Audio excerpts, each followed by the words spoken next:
What's up, dudes? How's it going tonight? Let's see, we got Large Margin here. We got Pudgy. We got Patrick, Roger, Dylan. How's it going, guys? Looks like Pudgy and Roger might be planning a ride together. Sweet. Got focus? Yeah, we got focus. Let's get this over here a little bit. Hey, what's up, Keith?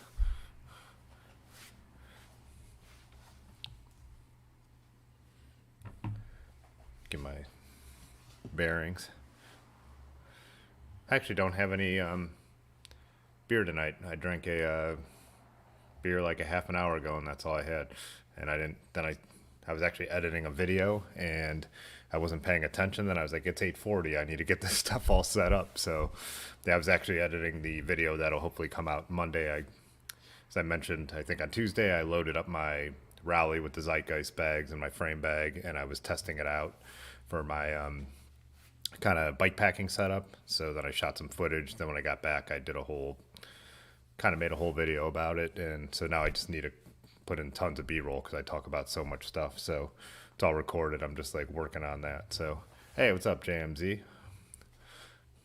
So yeah, yeah, just one empty beer can. What will you guys feel more comfortable if I put it up here and just kind of? But then again, also, so yesterday was our first time doing our Wednesday night group ride since early last fall. As the weather changed, we stopped doing it, and as the situation with COVID got really bad, we weren't doing it. So wasn't even out that late last night, a little after 10, but had a few beers. I guess I can't, need to figure out a plan because I can't drink all three middle of the week nights. So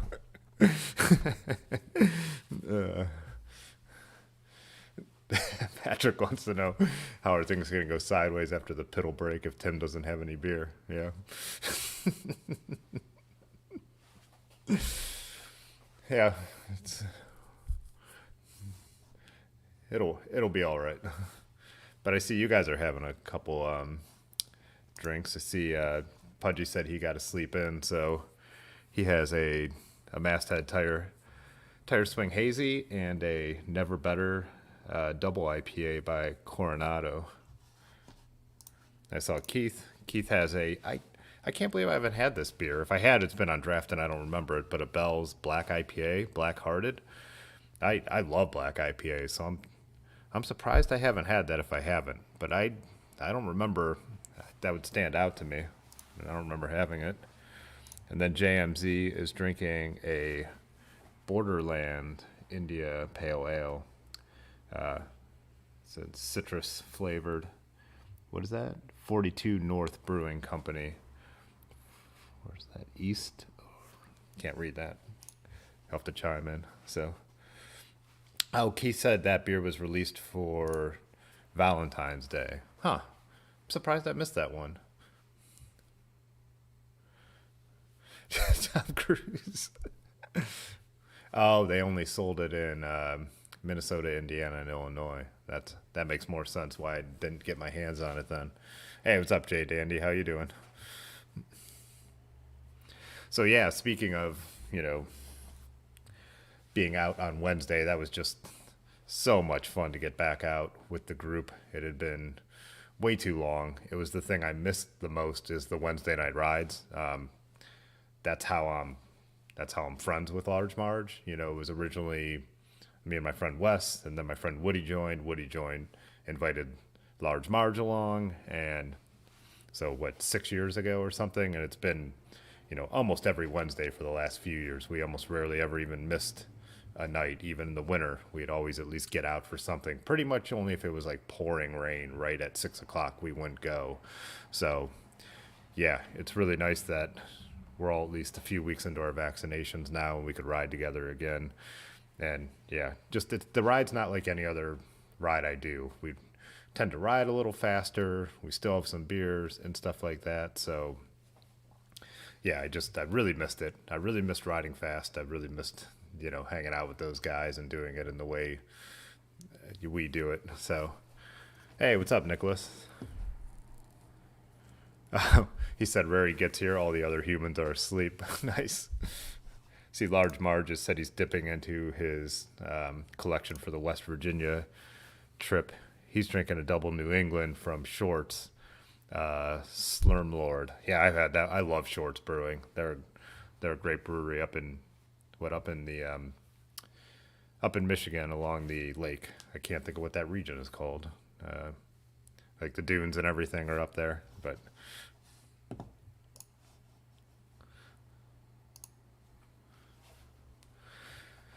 Yeah, so we were out cruising last night. We rode out past Kent, Ohio a little bit along the Freedom Trail. We weren't sure. There was a decent chance of rain, and I think it was like supposed to be 50% at 7 o'clock. We left Dirty River at like 6:30, and then we we stopped at a bottle shop, picked up a few beers, and then went out to a spot in the woods. I think I dropped some photos of that in here, right?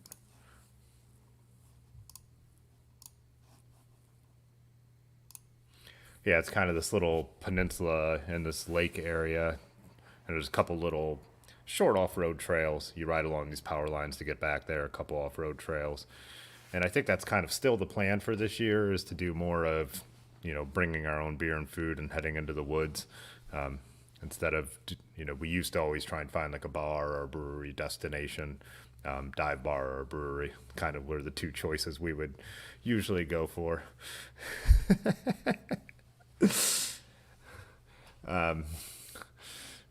Pudgy said he feels like I'm sober judging them. Yeah. And we did a little bit of, let's see, yeah, we did a little bit of the Moon Tower trails out in Kent, which I've showed on here before. It used to be a huge rail yard, but now it's all gone. And someone has been building these ramps. I actually shot footage of that. I'm not going to make a full video. I think I'm going to make a members video that will have some of that footage. Maybe do a time lapse or something like that. So yeah, it'll be a that'll be probably a members exclusive. So look like homeless cyclists. That's I think that's how all of last summer kind of felt for the most part. You know, just finding spots to go and hang out, and yeah. But it's really nice. Everything's turning green again. It just felt awesome to be out. Warm night. I think yesterday it was a little bit over 80. I think when I left home. So yeah, out riding in shorts with the dudes again, and I think everybody we were with there will also be going to West Virginia this weekend when we do the North Bend Trail. That's the other thing I was, so I'm riding down Saturday morning to a photo gig past Bolivar on the towpath. And I talked about this too, but now one thing I looked and it's going to be, I'll have to leave here at 6 a.m. because my shoot is at 10:30. Google says it would take 4 hours and 10 minutes. I'll obviously be faster than that, saying, if I don't have a problem, I'll be, any mechanicals faster than that, but I need to build that in since I'm riding to a gig. So I have to leave here at 6 in my mind. I think gives me enough time to fix anything that could go wrong. But it's going to be 34 degrees at 6, but then all the way by 10, it's already going to be in the low 50s, which is kind of a bummer. So I have to put on layers just to shed pretty quick. I'm wondering how much I try and push it of just being a little cold for a little while, with that route. And then it still also makes me a little nervous riding 50 miles to a photo gig. So I'm trying to think of everything that I need to plan for. I have this is kind of the route I'll be taking. This includes where I'm going after for lunch and,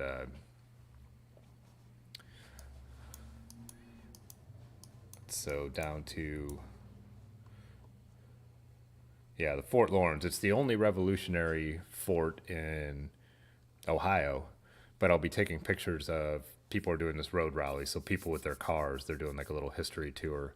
So there's a little visitor center here. I went there with Large Marge once. Then I'm going to backtrack and go over to Lockport Brewing for lunch.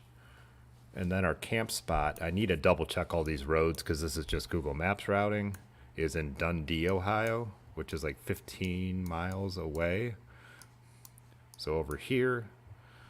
But then I made a detour because there's this hiking area up here that is supposed to have waterfalls and stuff like that. So I figured I've got a couple hours before Aaron will make it down to the campsite the first night. So I think I'll go ride up. I'll get lunch, go ride up, maybe take some photos at these waterfalls and stuff like that if it's cool. And then ride over to the campsite, and hopefully by then Aaron will be getting there, and then Ben will be getting there later when he gets off work. And then the next morning we'll continue on to West Virginia. So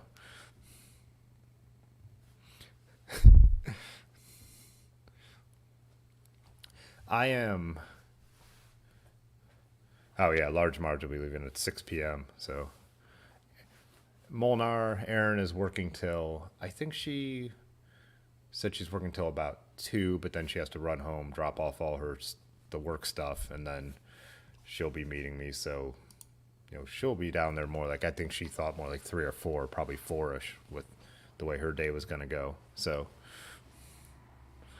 this wasn't a trip I planned, Pudgy. This was a trip that other people planned. So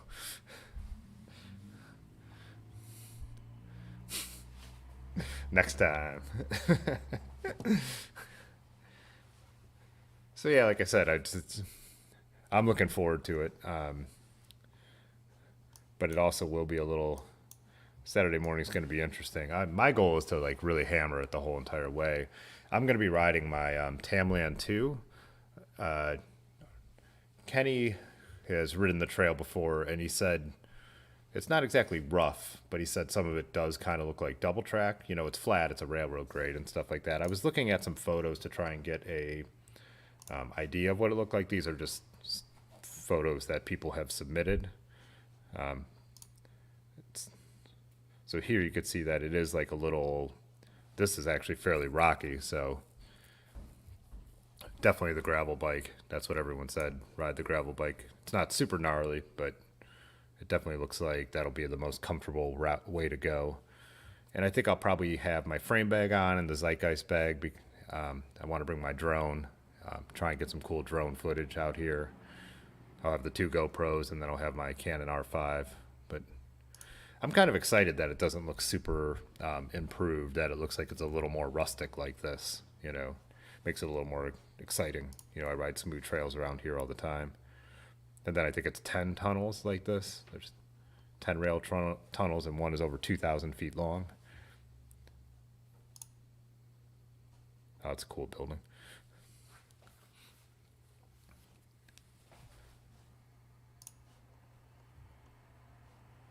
Yeah, it's interesting. I just started looking at these and how some of the tunnels are like not like whatever you'd call it, faced with brick or concrete. It's just kind of like drilled right through the rock like that.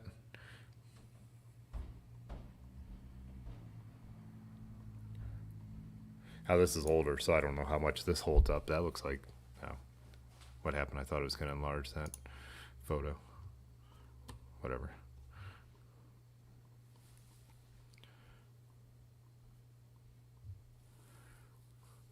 How you might try and ride it this summer. Yeah, depending on how much I like it, it could be a place to go back down to and actually do a bike packing trip. And I think Large Marge had a friend who had actually made a showed a loop that actually connected some gravel stuff that would be much more hillier, much hillier. This is, yeah, like almost entirely flat, I believe. Like I said, it's a railroad trail, and you can see there's no hills. But this picture says here, the light at the end of this tunnel is almost half mile away. Tunnel 6 is the longest, so this must be the 2,000-foot one here. And the bridges, old train stations. Yeah, this would be sweet. Raw dog tunnels.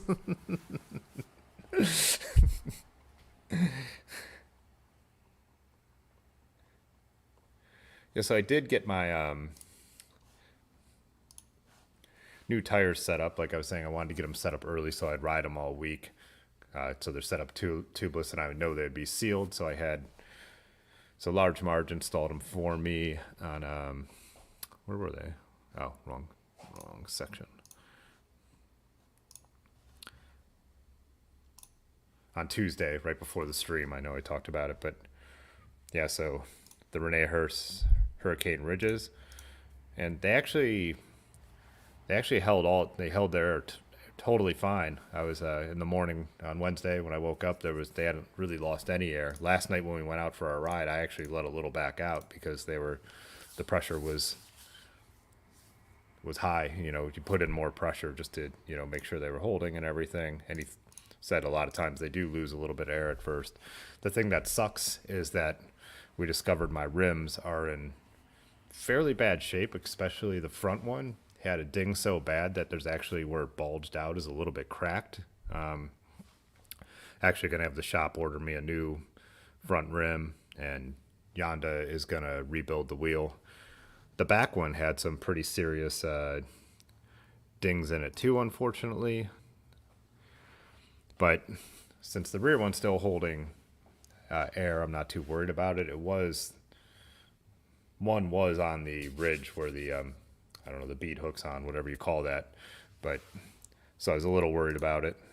And there's tons of dings in the sides. I guess it's just all the industrial gravel and the gnarly kind of gravel we ride that I've just really done a number on them.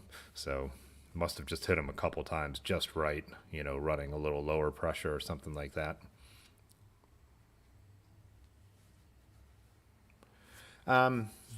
Nicholas is asking what they ended up measuring. Me and Large Marge were talking about that, but I don't think we ever ended up putting a caliper on them. And visually, they look narrower than my cannonballs, but that, they're both supposed to be 42 millimeters, but that's, it could be optical. I mean, I can't say that they actually are narrower yet. So, bead hook is the word I was looking for, where the dings are. Yeah, but it might make more sense to get two new rims and rebuild them both. I just really wasn't counting on or planning on that. So yeah, they look cool though. They feel good, but like I said, I can't really I did get a couple good rides in them on them now, but I can't really judge them because I am running a little too high of pressure at first. I'll have a better feel for them after the weekend when I'm going to lower them a little bit to what I would normally ride, and then I should get a good idea. The towpath, once you get past Massillon, Ohio, becomes a little more like the trails we were just looking at. It's a little more cindery and less improved, so I'll get a good feel for them on stuff like that, and then just, yeah, a lot of miles. But like I was talking about the one time, or maybe we were talking about this in the Discord, it's kind of hard to compare tires to tires if you're just switching them out on one bike, because I'm going from a tire that was almost completely worn out to brand new tires.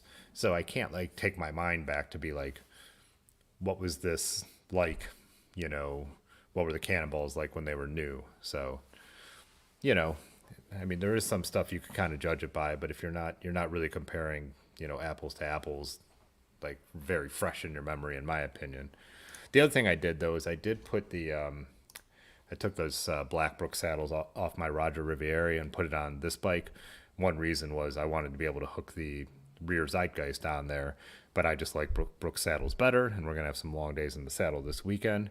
Just riding down to the bike shop to meet everybody, it's just amazing how different the bike feels just because of the saddle. Like, just, when I wasn't paying attention, I'm like, "Why everything feels so much softer." I'm like, oh, the Brooks. It just completely changes the feel of a bike. It's amazing. We put all this time into talking about tire pressure and frame material and all this stuff, but you change a saddle, like go to a Brooks from, what was the one I was running on there?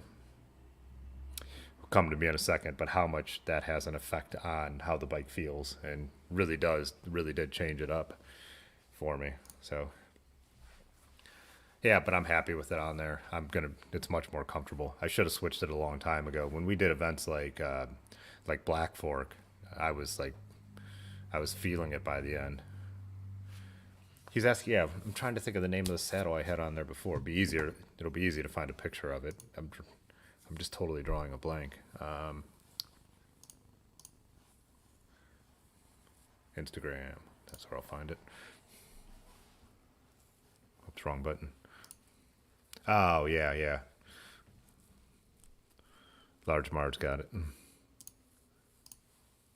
Is that pronounced with an accent? Is it fabric or is it like fabrique?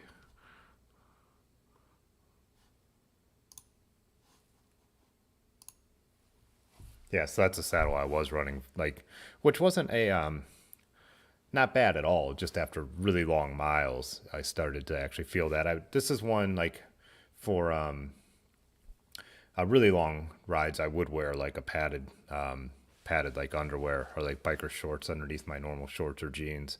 So, and it would make it a little more comfortable. It felt good, felt fast, and but yeah, I still just, I think every bike I ride a lot, I eventually want uh, a B17 on it. So,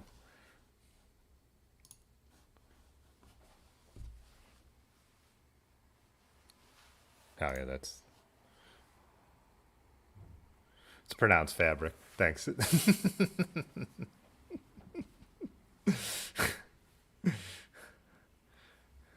Who is that? We need obsolescence here. Isn't that the joke he always makes? So,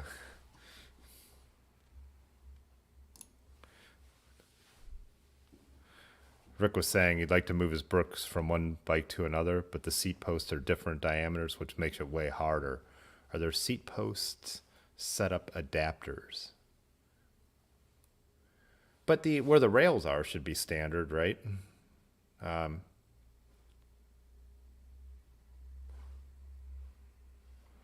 I'm not anti-cambium. I've never ridden one. Like I said, Funny Brad loves his, absolutely loves it, but I don't think. What, Large Marge, you weren't a fan of yours, and no one else has really been a fan of theirs. Didn't AJ, who went on the Arizona trip, I don't think he was crazy about his either. So, oh, he wants to change the entire seat post, not pull the saddle out of the saddle holder, as they call it in the business. I'm drawing a blank on every name tonight. Um,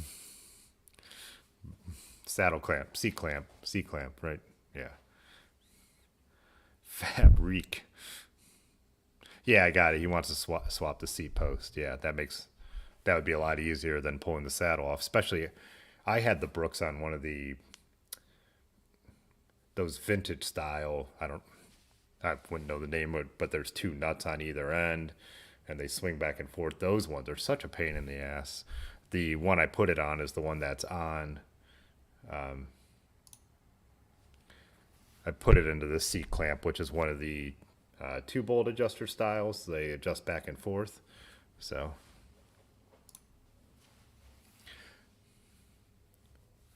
you could shim seat post, no reason not to. My Peugeot's been shimmed for 4,000 miles, and I've never had a problem with shimming it at all. I actually used a beer can. I got my when I got that bike, I got a new old stock seat post that was supposed to be French dimensions, and we rode out to Kent.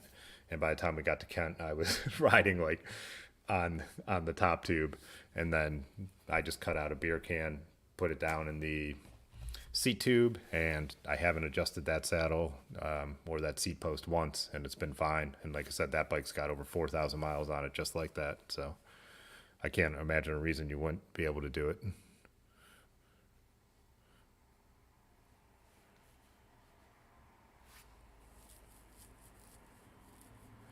There are two nuts at either end. They're a pain in my ass. It's not a direct quote. Oh, Aaron was saying good night. I missed that. Good night, Aaron.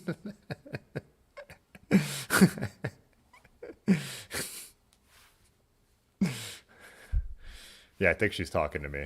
So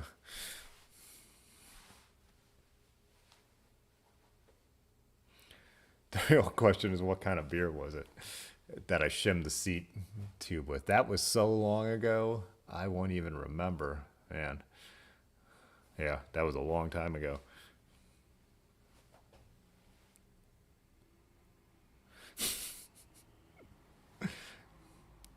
Nicholas got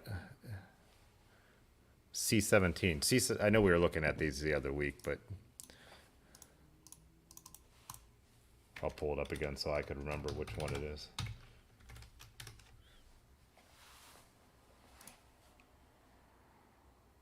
Oh, yeah.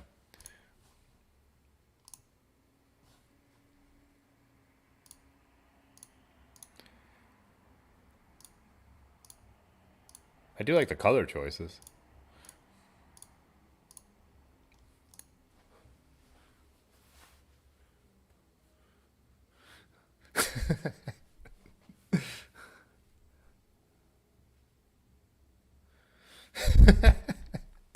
I don't think Aaron knows that you guys think I'm a vampire. So, vintage beer can, Jim Gary says. Yeah, for sure.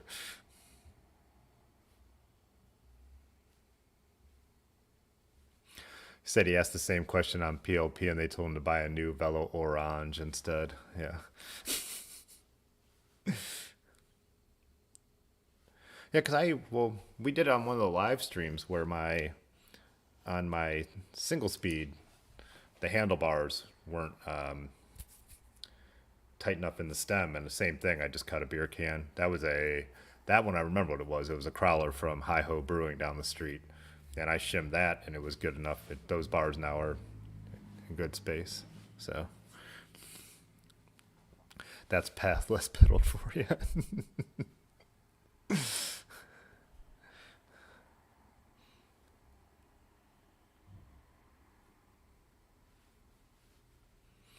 Something about I couldn't name my favorite garlic because he sucks. Aaron was asking why I'm supposed to be a vampire. It's something I couldn't name my favorite dish with garlic, and yeah, it started with something like that. So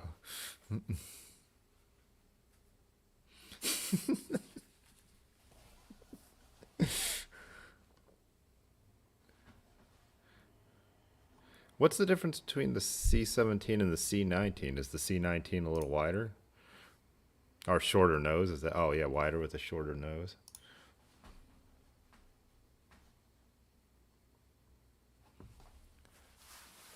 More upright position, more of a city saddle. I get that.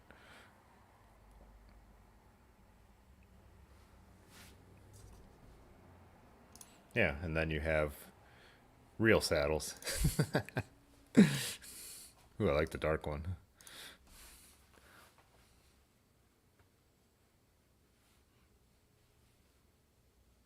Oh, that's right. I couldn't see my reflection. I couldn't see my reflection, and then you guys asked the garlic question, which I failed on, and then made me a vampire. So that's right. I can't even remember. Yeah, I couldn't see my reflection. Then there was a garlic question, and it just built from there. Yeah, the garlic dish was the test that I failed. Yep. A creature of the night. Yeah. Malk said the C19 is the touring. That's what it just looks, yeah, it said more upright. The one thing, and I don't, this could be true of the cambiums too, but one thing I really like about Brooks saddles are with the B17, because like I said, I haven't ridden the cambium, so I can't comment on it, except that I just know the leather saddles are awesome, so I don't need to try the cambiums. But you could sit in different positions on long tours. I found that like I could move from where my normal position was a little forward and a little back on the saddle and just stay comfortable. If you're doing like, the second day of Ohio to Erie, we do 90 miles to Columbus from Millersburg. And I just find that you could just move around on them and they're really, really comfortable. And Brad was saying his cambium was breaking in and getting more comfortable. I didn't know they did that. I mean, they're what, rubber? They're, yeah, vulcanized rubber. So interesting that they would break in. Seems like, isn't that the point? That they wouldn't? Oh, C7. Oh, you guys were talking about the curved one. There's the curved one.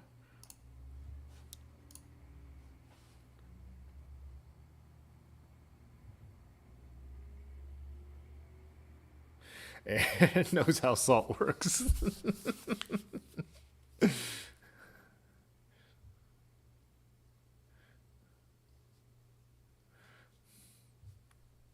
Oh, Pudgy was saying he does move around on the cambium, and yeah, they do break in as well. Okay.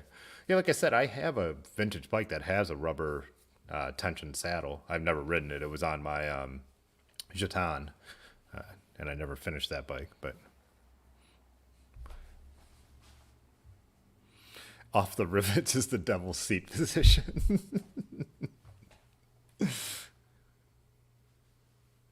I never clean my Brooks. I guess I don't really ever clean a saddle. I mean, you wipe off the bottom if it's gotten like towpath stuff on it or something. But I do condition the saddle every few months, or depending on how much I've ridden, if it starts to feel dry with the proofide that I've got some tins of proofide that Brooks makes, which is just a leather treatment.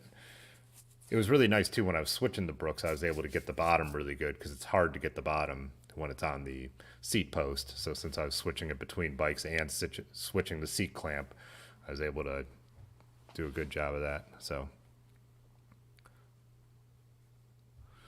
it's like an idiom or something because Pudgy is salty talking about knowing how salt works. I don't think I mean, I guess when I wash a bike that doesn't have a leather saddle, I don't avoid wiping off the saddle, but I've never really thought about washing a saddle. So,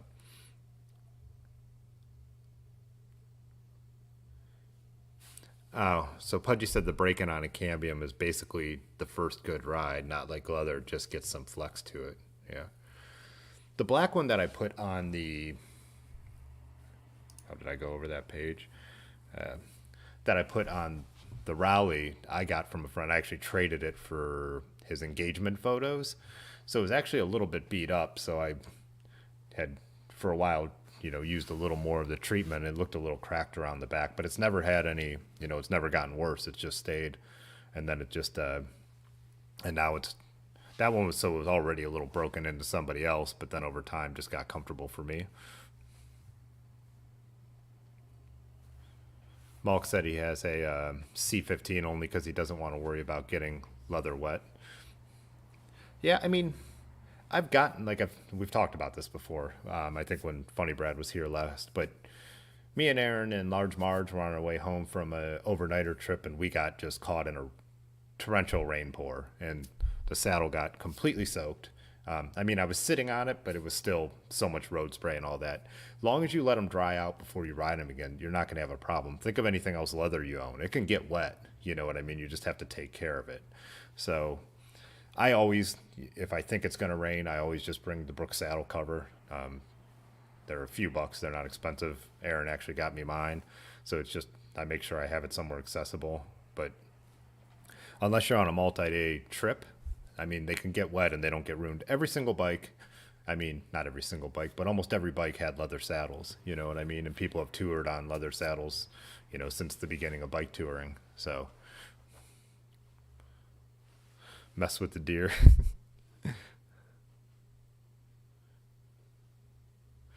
Mess with the deer, get the tractor. Mess with the tractor, get the tuna boat.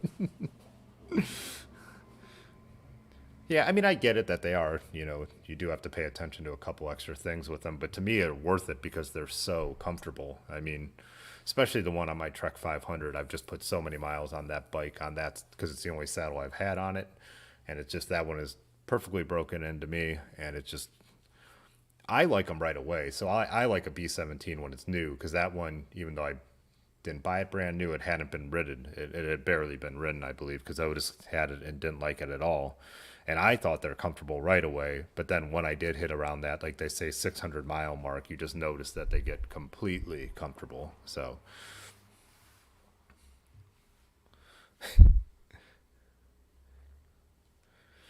that's up to Large Marge if I play that, because it's hilarious. I just watched that when I was eating dinner. Large Marge put up a video, but it's unlisted. He linked it in the Discord, and he has a time lapse with Funny Brad dancing on the bridge that we hang out on, which is pretty hilarious.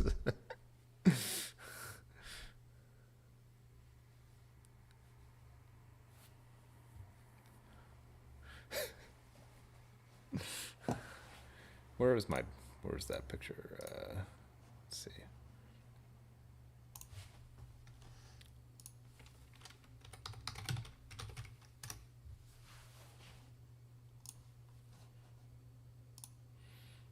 Yeah, my trusty Trek. Just absolutely love this bike. I don't have that bar tape on it anymore.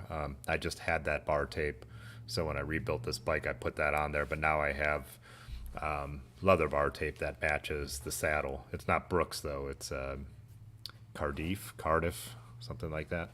So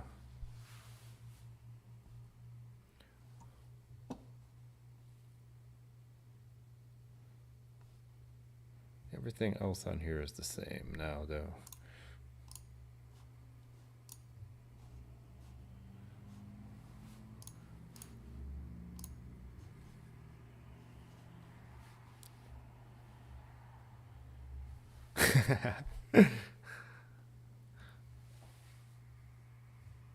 The Brooks break-in.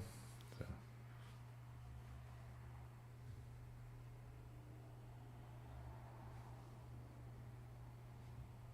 Hey, what's up, Xavier? Hello from France. Who you asking? Pudgy said, "What's that festival you're going to when things open back up?"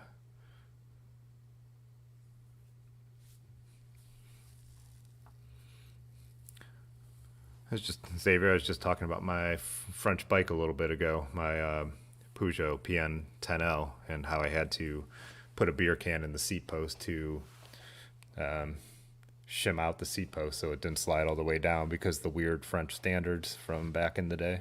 So,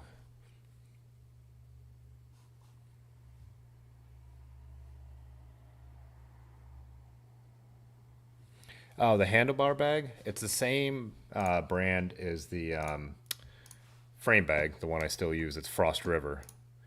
So they make. I've had that one. Yeah, I started using that one on the Peugeot. I've had that one for a number of years, and it's held up great. I really, really like it. And then I added those little Velcro straps that I go to the handlebar so it doesn't flop around on me too much. But yeah, Frost River makes really quality stuff. I've mentioned this about the frame bag. The only problem with the frame bag is they needed to put a center strap. So if it's not like totally full when I'm bike packing or touring, it's fine because I have so much in there. My tent poles are in there, but it just sags too much, and I just don't like the looks of that. But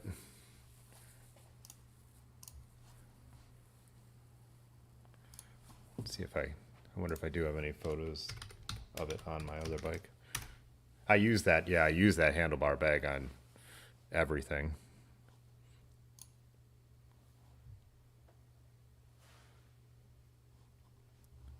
Switch it from bike to bike.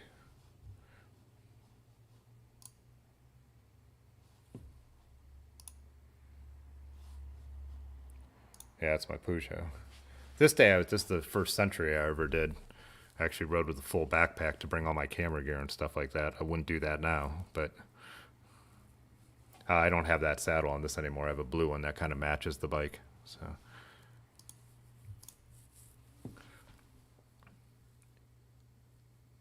yeah, Rick, Aaron had talked about doing that for me, adding another loop to it. So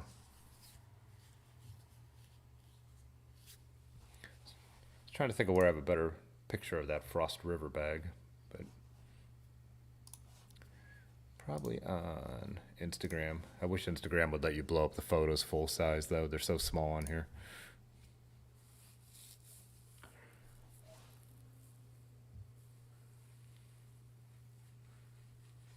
Oh, an always sunny joke. I haven't had TV since I've lived here, so I'm not up on always sunny. But I mean, I just can't remember.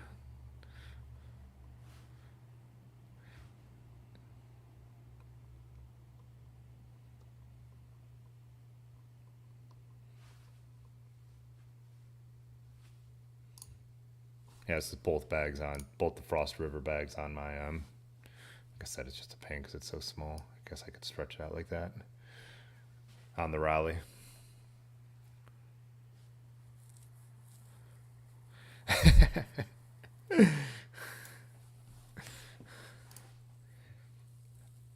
Have to watch that on a different stream.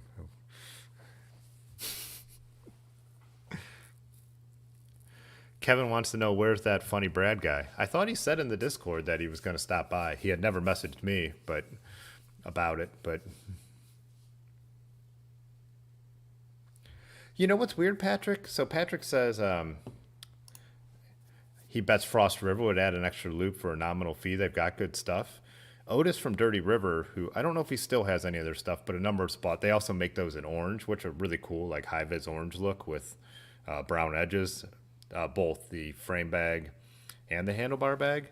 Otis reached out to him to let him know that to improve like the improvements the bag could use, and they never got back to him, which I was really surprised by because they do seem like a good company, and they don't just make bike stuff; they make all kinds of classic looking wax canvas products, and yeah, they didn't get back to him. The other weakness of that bag is it only has one zipper, and I like a double zipper, especially with a frame bag that long, because if you're when you're on a tour, like you might have you know your tools in the back side of the bag, and then your food in the front of the bag, and you only want to open the one side, so you don't want to have to, especially if you're riding, you don't want to have to unzip the whole frame bag. So those are the two weaknesses of it. But durability, I mean, same thing. Both those bags I moved from bike to bike to bike, and they've been on the road like a ton, and they don't have a single problem with either of them.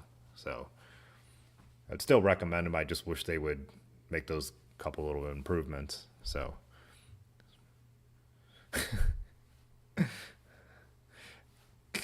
got a touch up next door on his leg.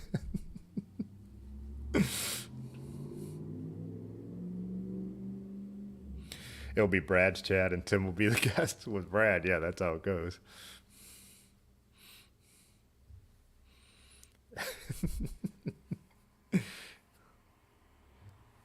Let's just say Funny Brad is permanently off screen. He's over here laughing. So, oh yeah, I'll pull up large mark. Speaking of Funny Brad, I got sidetracked and I didn't pull up the video. I should just pull out the whole video play because it's really cool. A lot of the stuff that will be, oh, it's unlisted. I have to go to my history. I can pull it up that way.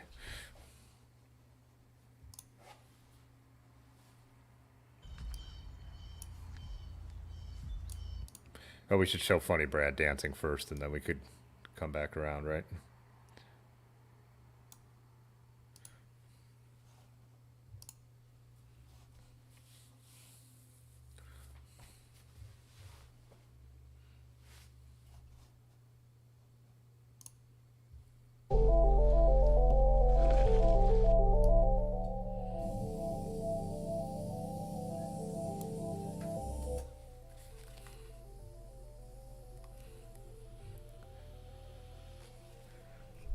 As always, I can't tell what the,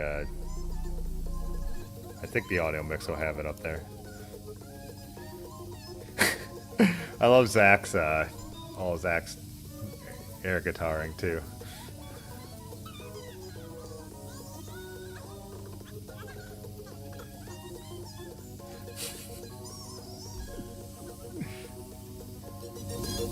Up higher? Alright. I've got that delay too, so I did turn it up a little bit, but...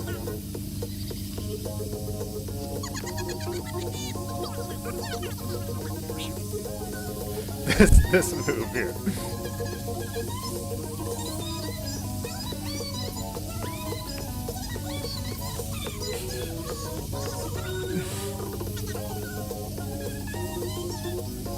Yeah.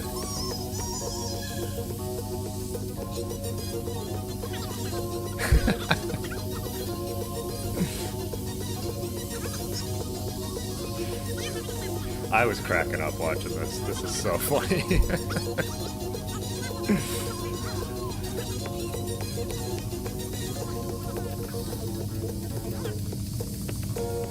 Here we go. I thought he was about to break it down.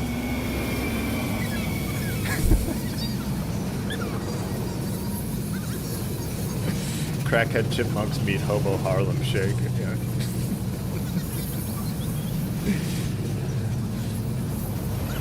Air ukulele.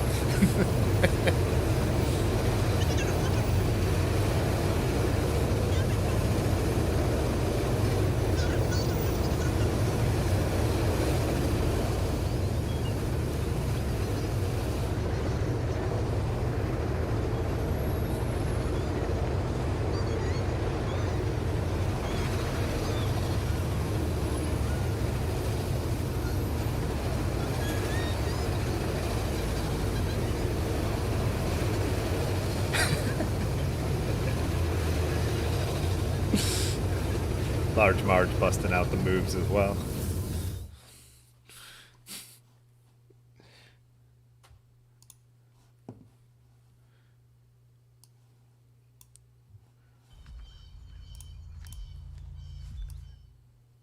I'll turn it down and let it play while we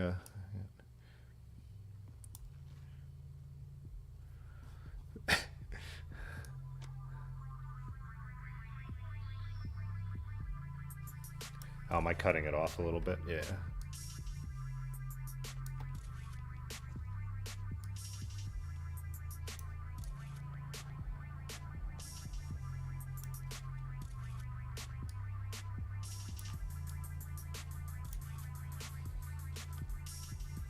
A live stream in the live stream, yeah. So this is the factory we'll ride by on the meetup that they're tearing down now, so.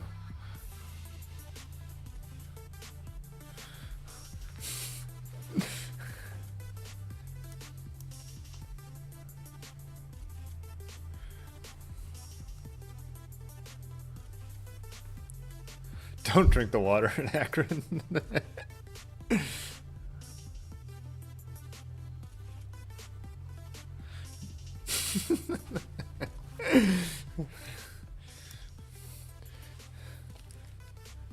Legend says he's called Large Marge because of the hip bag he never takes off.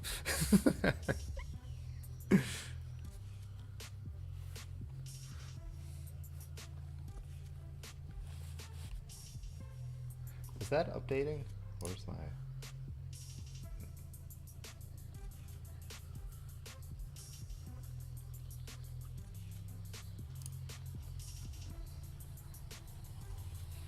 Which channel is that, Kevin? Pathless Puddle.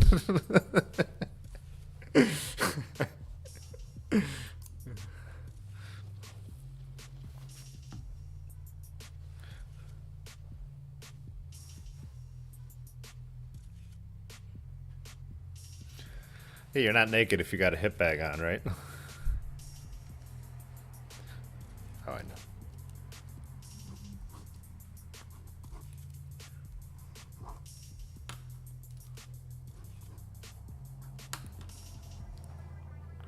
Oh, thanks.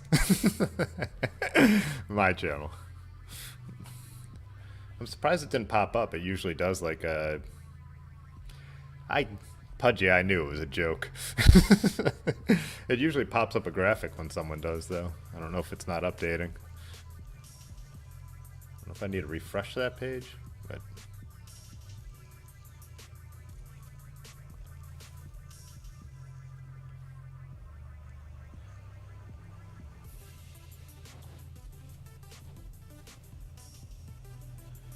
Ohio's music may suck, but the graffiti is top notch. Yeah. Especially at the Rubber Bowl. It's great. Oh, here we go. Yeah.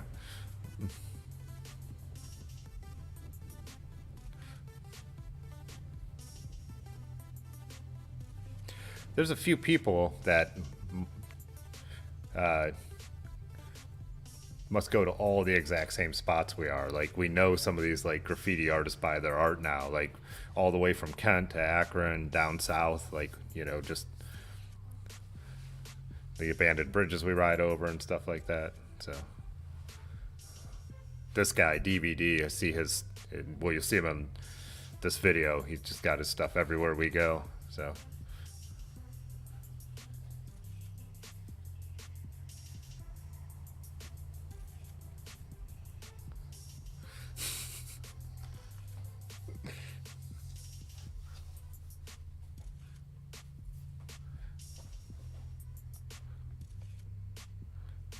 the leg graffiti, not so much.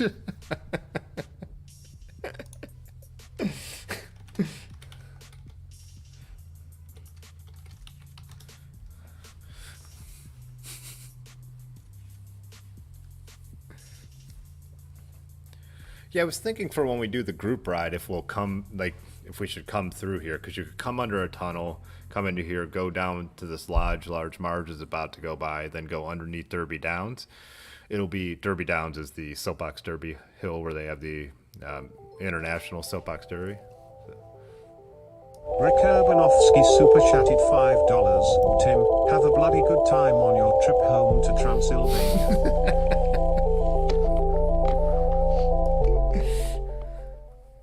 Thanks, Rick.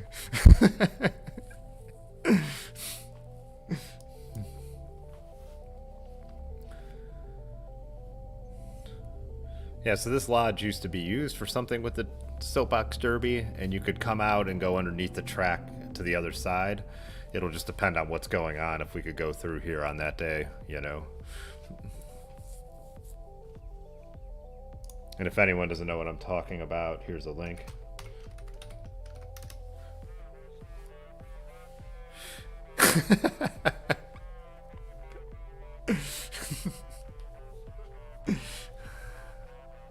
Hey, what's up, Blanky?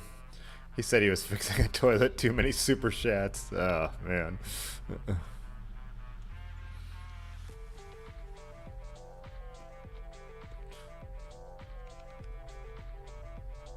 It's just okay, and he cried after.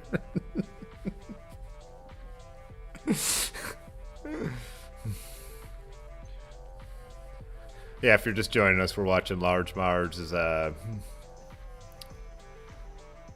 kind of industrial gravel ride here.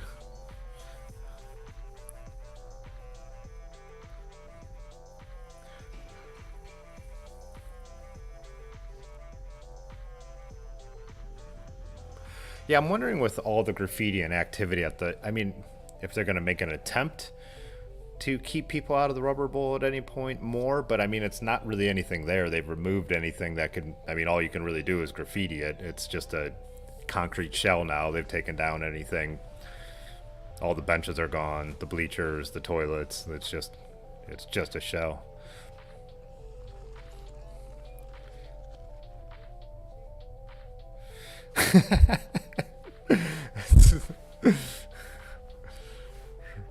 Rick says Large Marge's videos are getting almost watchable.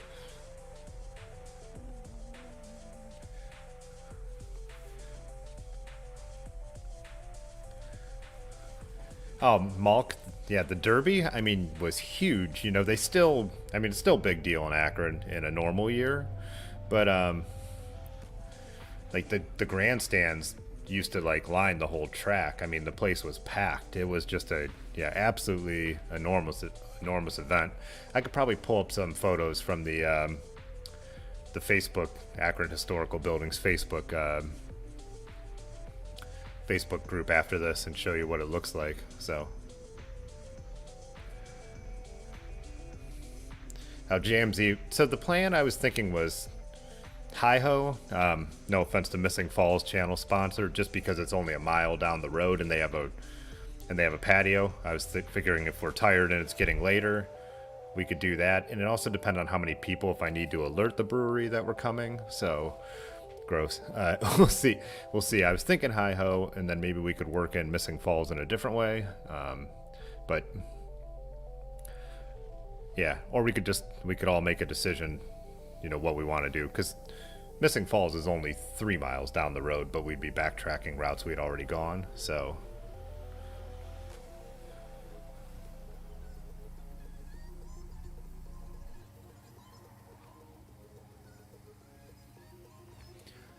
oh yeah, if you haven't seen Lanky's latest video, he scored a, what is Dossi? I actually had to look them up. I was trying to find out about it. It seems like a pretty small builder, an Italian frame that looks really, really cool. I was actually surprised that it had an integrated derailleur hanger, so I'm wondering if it's more of a 90s frame, because none of my vintage bikes, even like the nicer ones, actually have the braze-on derailleur hanger. They all have just clamp ones. But that could also be, since it's a smaller builder, you could have been building a custom for someone, you know.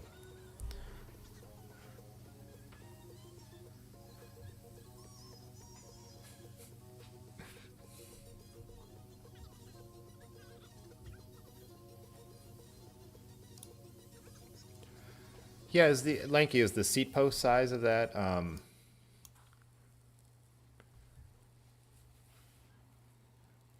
Is it a what's the thing I'm looking for? Not standard? Is there like an Italian standard? Like there's a French standard from back in the day?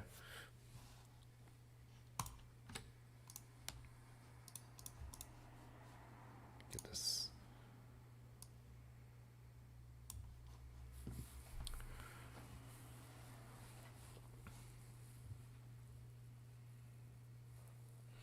He said he'd think it's mid 80s. It was someone's race bike, so maybe that's influenced the derailleur hanger. Oh yeah, you know, maybe being a just a fancier race bike would make sense. Yeah. Were those campy dropouts on that too?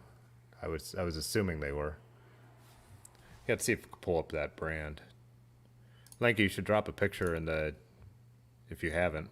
I don't think you did, of the bike, the frame. Oh, what is Rusty? What is Rusty drinking while I'm looking through the Discord? Looks like a fruited beer. Arizona Wilderness Brewing.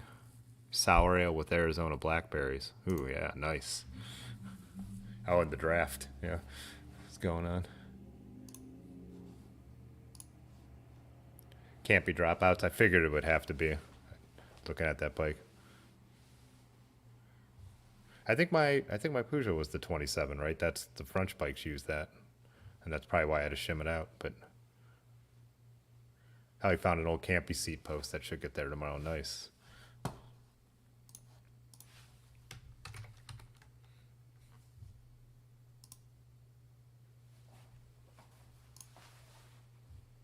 Oh, Rusty said it's very sour.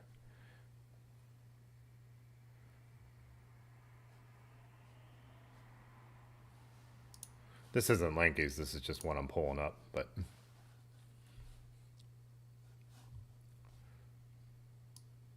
whoops, wrong thing.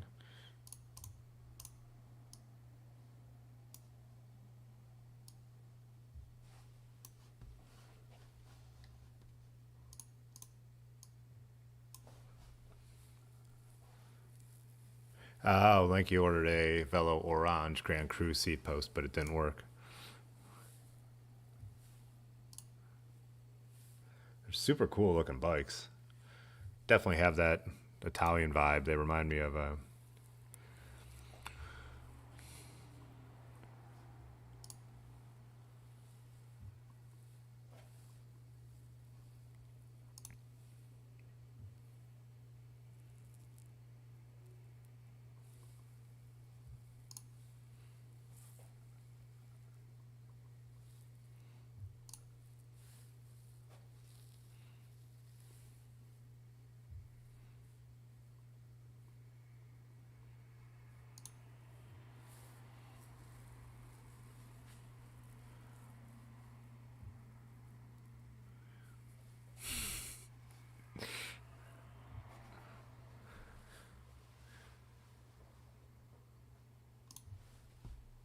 got some really cool paint jobs on some of these, huh?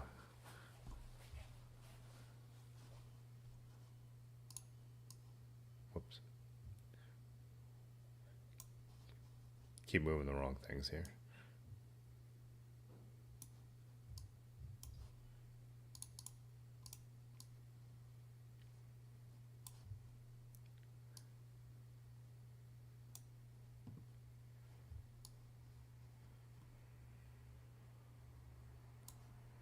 Get this back to size, sorry. Pudgy, no, I didn't get your rad reference.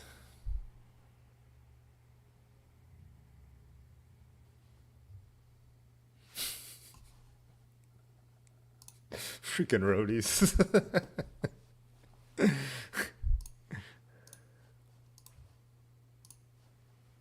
Oh, here we go. Like you dropped the eBay pics. I think we actually looked at one just like this.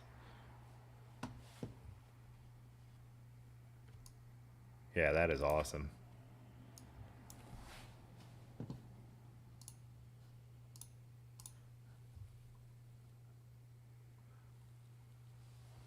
Yeah, chrome underneath there. Oh, interesting. The fork, is that like a unicrown? It's not a it's not lugged. Let's look at the other one.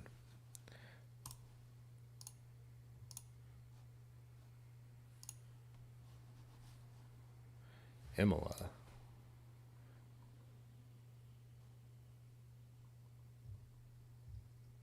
Yeah, that is super cool. I love that. I wonder what the clearance will be when you get some wheels and tires on there. It says Mario Martini did the paint for a bunch of those smaller brands, huh? If it was somebody's race bike from the mid 80s, I'm going to guess the clearance is pretty tight, but hopefully still get 28s or 30s on there. Not in my opinion, I mean.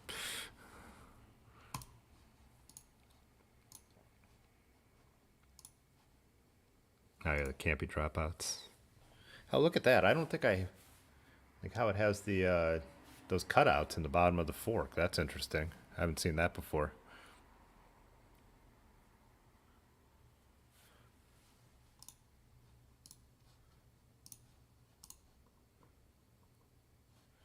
Yeah, I love it. That's such a cool bike. How awesome that you're going campy too with it. So 14C clearance. Yeah. Said he bought 28, so he hopes they fit. Usually, I've never had a problem on any vintage bike I've had getting 28s on there. My Peloton's an 86, which would be about the same era. It maxes at the 28s. Hey, Nicholas, see you later. Thanks for stopping by.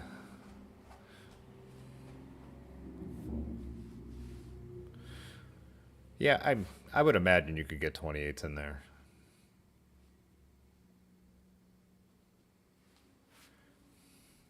Pudgy was saying he wonders if that was thought for dampening on the fork. Yeah, I don't.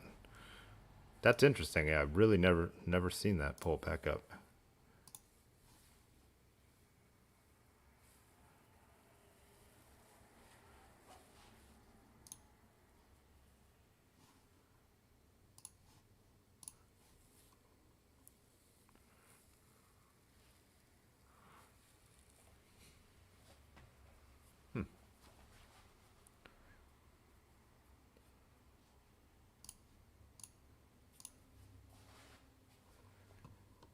Where am I now? I wanted to pull up another photo.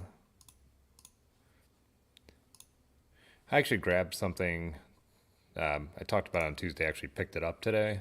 That led me down a pretty interesting rabbit hole as well. Speaking of nice race bikes, this one isn't, but I just grabbed this Schwinn Paramount. A guy had it sitting out in his yard with a bunch of really cheap 10 speeds like Huffies and stuff like that. And I was riding my bike on, Tuesday. Called him up, went by. He wanted 40 and I only had 20 bucks in my pocket, so I went back today and actually grabbed it. But it turns out, after doing a bunch of research, took me forever. This Schwinn Paramount is a 92, and it's made in the Panasonic. It's made by Panasonic under Schwinn's direction. It's still a fairly decent lightweight bike with, it's got real, forged dropouts and stuff like that. It's interesting that it has index Shimano bar end shifters, and it's got the full Shimano group set, right down to the hubs, everything with it. But I didn't realize how interesting the history of the Paramount is, and I'll probably end up making a whole video about them since I have this now. This bike's too small for me. My goal was to use it to make some YouTube videos about different like upgrades and neo retro stuff, and for the vintage series I talked about doing. How Linky was saying we need to do a vintage ride video for sure. Yeah. But yeah, so they started making Paramounts in 1938 as like top of the line racing bikes, and then they changed them. They upgraded them over the years. They kind of let them. They would kind of get stale, and people would start buying European bikes again. Then Schwinn would like completely upgrade them. They were all handmade, expensive, top of the line bikes. Back in the day, they were Reynolds 531, and then they switched to like Columbus SLX tubing and stuff like that. And then they moved the production to the Waterford plant. What is that? Waterford, Wisconsin. They had a factory that handmade Schwinn Paramounts in the 80s. They're from 1979 to 1989, and they're super sought after. When Schwinn went out of business, they sold off that plant, and Waterford still makes steel frames, and I guess but they consider the Paramount their legacy. That's what they were for. So yeah, kind of interesting. So this is a 92 then when they switched production to the to the east, and Schwinn was making having Panasonic make them. And yeah, so not the fanciest Paramount, like, especially because I guess Paramount owners are like, they're like intense about them, whether they're like the really vintage ones or whether they're the Waterford made ones. They look down on these ones, but still a pretty decent bike. I don't know what's going on with this guy. That's actually he's got the stem so high.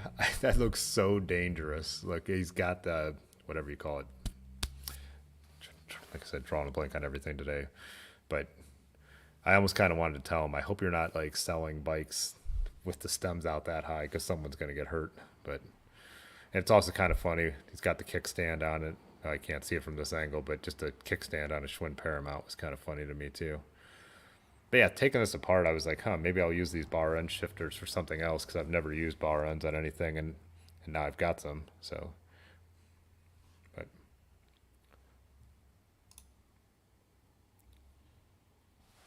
what was Large Marge picking up? Oh, eyeing up titanium bikes. Large says Q has one small titanium Fargo frame set left.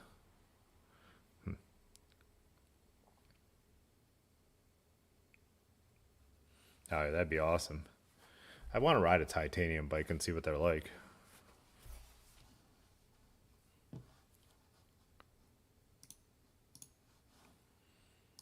But yeah, so that's my new project to tinker around with. But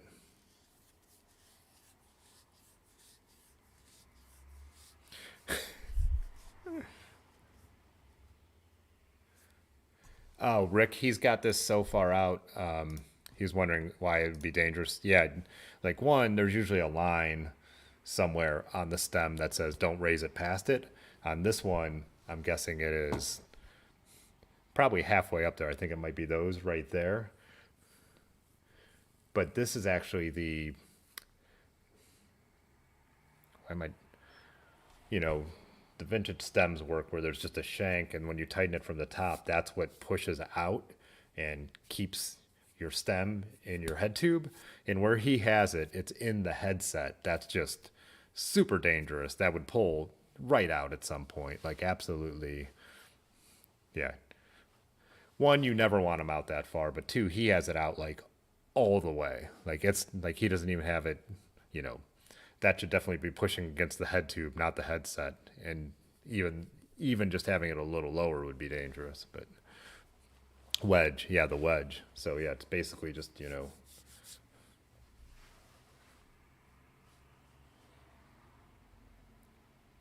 Roger said my brain cells need a beer. I'm actually just really tired again all week. I have been, but yeah.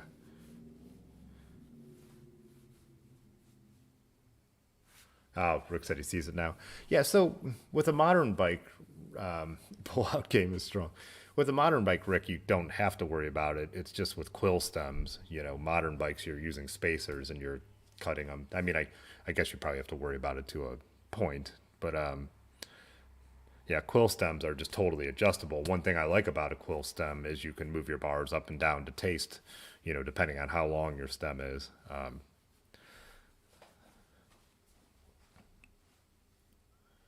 But yeah, definitely something you want to look for. Even when we were building up the single speed on the one live stream, that one didn't have a line, and I was kind of wondering how far I was pushing it, and I was just kind of trying to give it a good, rock to make sure that it was stable in there. There's also a couple. There's also a couple brands that you're not supposed to use. There's a French brand, and maybe Pudgy will be able to pull that name. But there's a French brand where instead of using the Hulk Hogan hey, became a what's up, member. Paul? Thanks for becoming a member.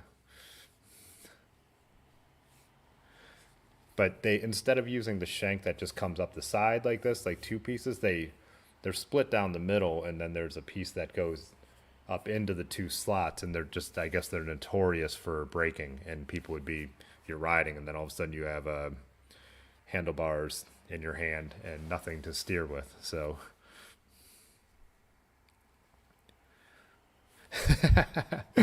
Pudgy said, speaking of pull-out game, Malk is showing his new member.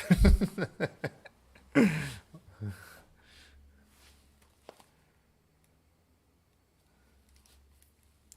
trying to think. I wonder if I Google that.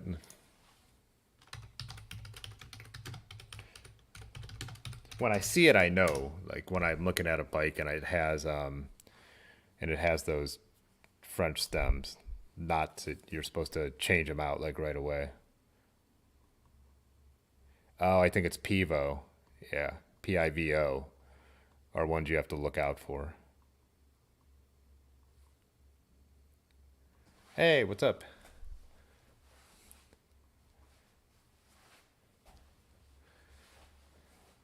Haven't seen Jesus in here for a little while.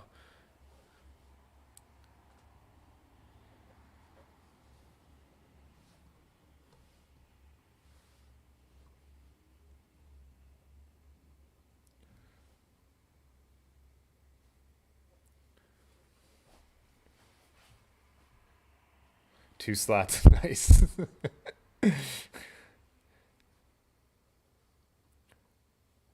Desk stem, French stem. I'm trying to find some pictures of the ones. Suicide components. What's this website? Oh, Retro Grouch.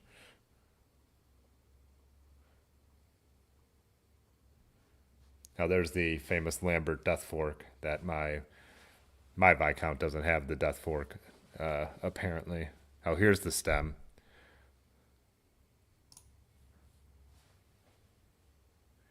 Yeah, so I guess the metal could split and then they come loose. So,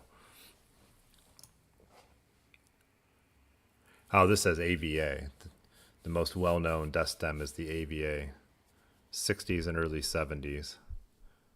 They're made from cast aluminum. And so they break just above the cone type expansion wedge, it says.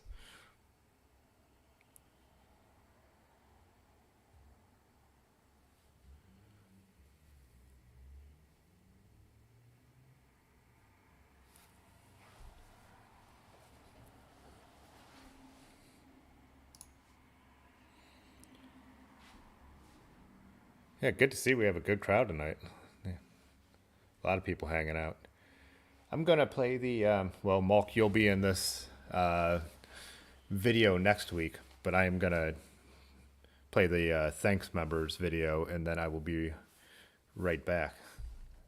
We need a...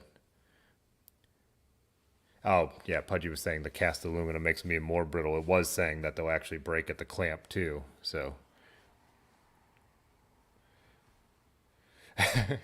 Build all the death components. I should, because the Viscount is everyone when they see it, they're like, oh, you're riding a bike with the death fork, and I'm like, this 3rd gen. Then I have to explain to everyone that that's not the actual death fork on the Viscount.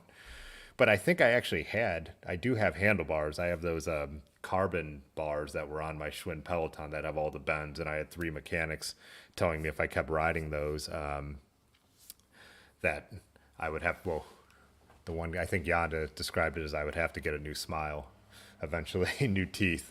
So, and then I had those SLK cranks that also broke on that bike. All of a sudden I was riding along and my feet were next to each other. So yeah, I need to order one of these stems. I've got the right cranks, I've got the right bars. Just build up the Viscount to be the most dangerous bike. And I have race light wheels on the Peloton, those Schwinn Bontrager race light wheels, Trek race light wheels that are pretty dangerous and notorious for cracking as well. And I think we've talked about it. Erin destroyed, she had them on her Pacer, and one of the hubs got destroyed while we were just starting our trip to Ohio to Erie. But yeah, got rambling again. I'll be right back.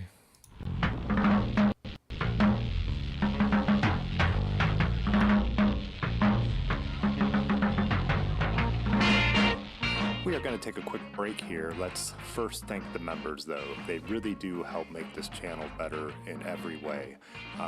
If you want to add your name to this list, there is a link in the chat right now and also below this video.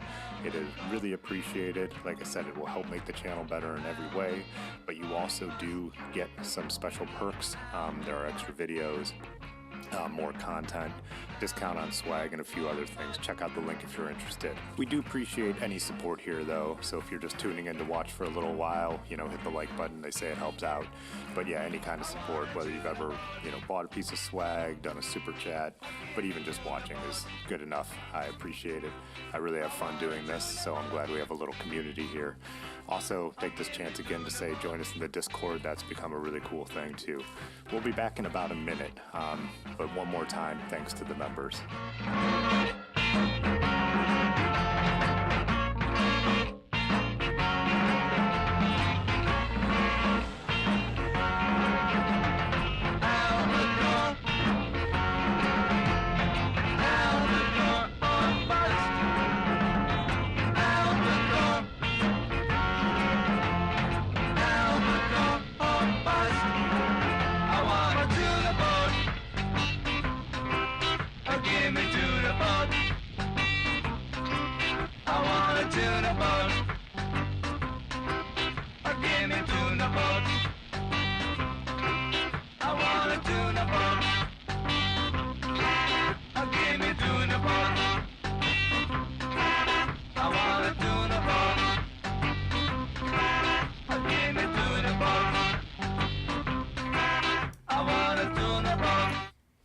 Oh yeah, I should use my look to build up the most dangerous bike. You're right. My vintage carbon look is probably already dangerous enough. Maybe I could put the death fork onto the look.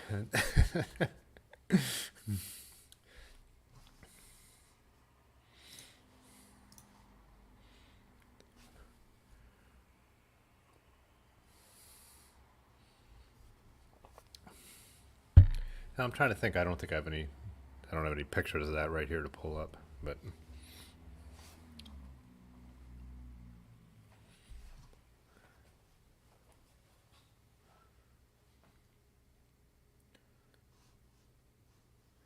where's my? Oh, there. Making sure I have all my audios on. That I'm actually talking to you guys. Usually I come back and I'm not saying anything. Oh, hey, Jesus was saying he dropped his neutrino frame off at the powder coater this week. Oh yeah, I'll be interested to see how that comes out. I bet it's going to be awesome. Coincidence? No beer, no funny Brad.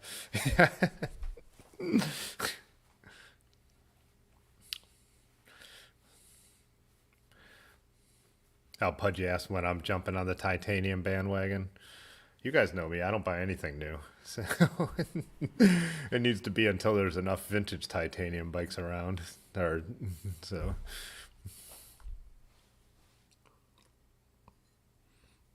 I think what tires and brake pads, those are the two bar tape, those are the new things I buy for my bikes. Should I get a Moots? Moots, right? Isn't Moots the kind of OG titanium brand now?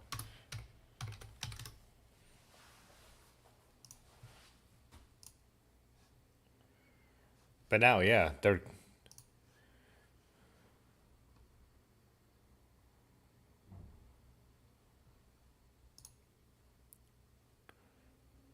Don't these come with a lifetime warranty also? I think all Moots bikes you.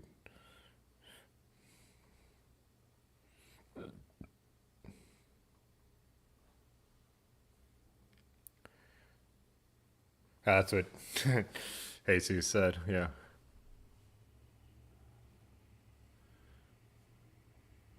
There are plenty of well-loved Moots road bikes on eBay. I mean, I would actually be, yeah, I mean, if I was going to get a titanium bike, I'd be getting a gravel bike. I'd want something with clearance. Oh, this is their endurance model.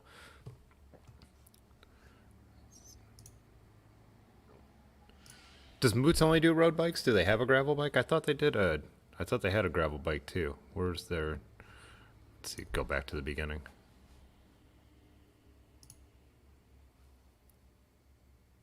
Gravel and cyclocross. Yeah.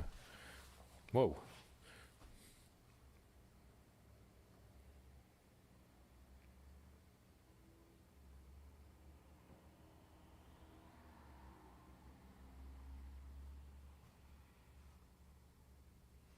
Chunky gravel bike. There.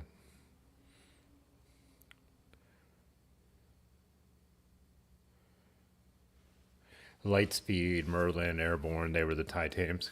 Who else? Who else just put out a titanium frame? I mean, I know All City, but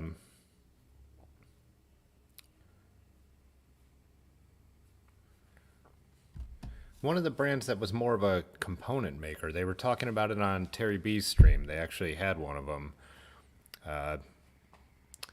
His friend from Affinity had the. They were showing a titanium frame, and they were kind of dissing All City. They were saying, "Why would you buy an All City titanium frame when you can get this brand?" And I was thinking to myself, they're probably both made in the exact same factory. So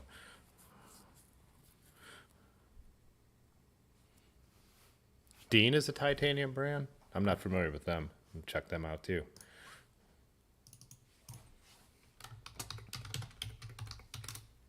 Thompson, Pudgy, that's who it was. Thompson has the titanium frame. Yeah.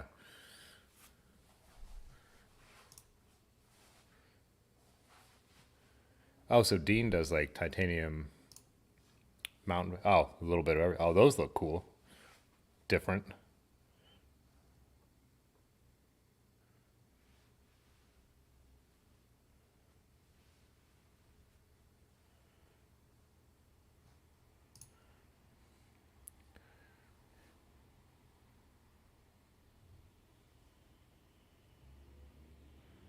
Let's see. Dylan was saying that Thompson is hilarious. The clearance and geometry is from 2010.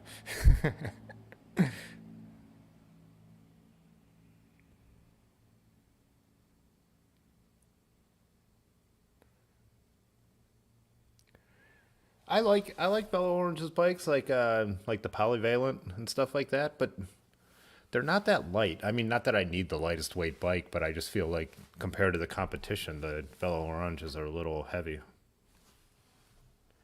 I want this to. Can I click on this? Oh, here we go. Gravel. All right. I like the paint. I this would be cool because it's so unique, but I just really love a classic triangle, which is probably not surprising to anybody who's tuned into this channel. But oh, the frame is 2800 or is the build 28? I got that's just got to be frame, right? Yeah. What do you guys think about the curved look, almost like a clunker style look on this? Would you be into it? I think it's cool, but it's not for me. Like I want that classic triangle. Does Thompson have those? Does Thompson have their new titanium bikes?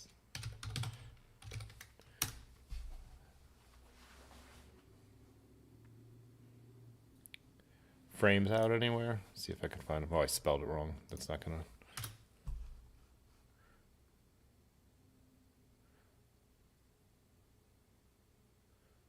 Rusty said he thinks Moots and Bear Claws are the best looking titanium bikes. Y and Sage are close behind. Oh, Kevin Butler is doing work with Dean? Really? Oh, that's cool.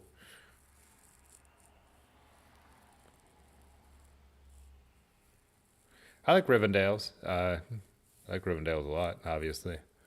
But yeah, they're all steels. Oh, Linky was saying he doesn't like it. That doesn't surprise me.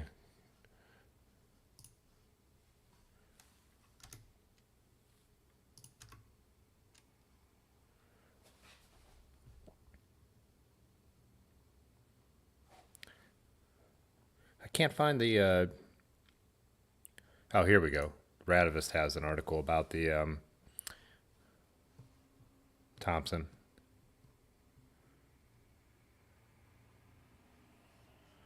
So, what did you guys mean that their geometry is like 2010? Is the clearance just too small? I mean, that looks pretty sweet. I mean, it looks like it's got a little bit of slant, not.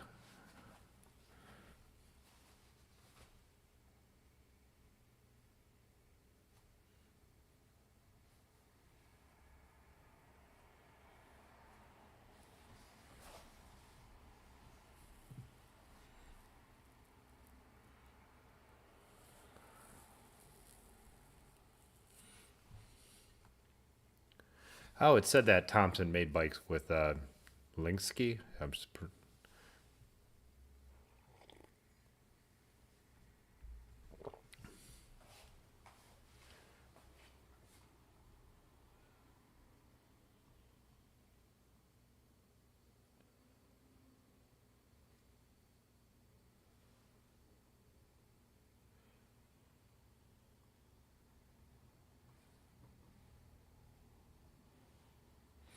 Oh, it was the mountain bike you were talking about with the geometry, not the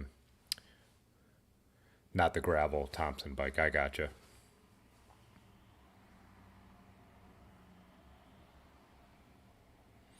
Twin Six has the Devil's Press Fit BB of Sin. I'm not familiar with Baum. Baum.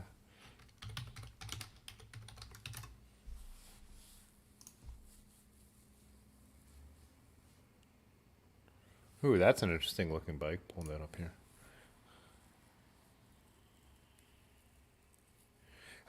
I learned so many bike brands, and there's so many more than I have known about. Like since we've been doing this stream and we started pulling these up the last like what month we've been doing going down the different bike brand rabbit hole. Oh, Moke's got the Black Factory next to his name. It's so cool to see the one that.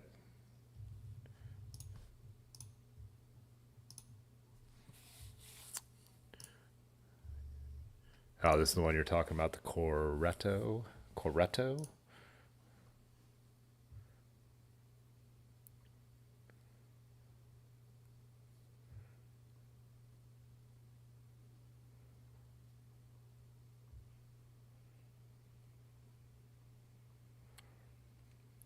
Ooh, that blue with the matching, with all the matching components. I'll see more on Flickr. Check that out.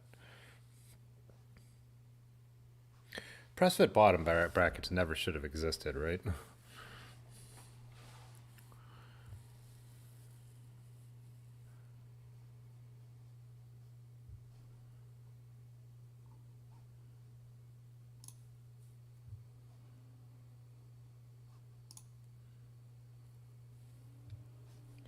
These are pretty sweet looking bikes.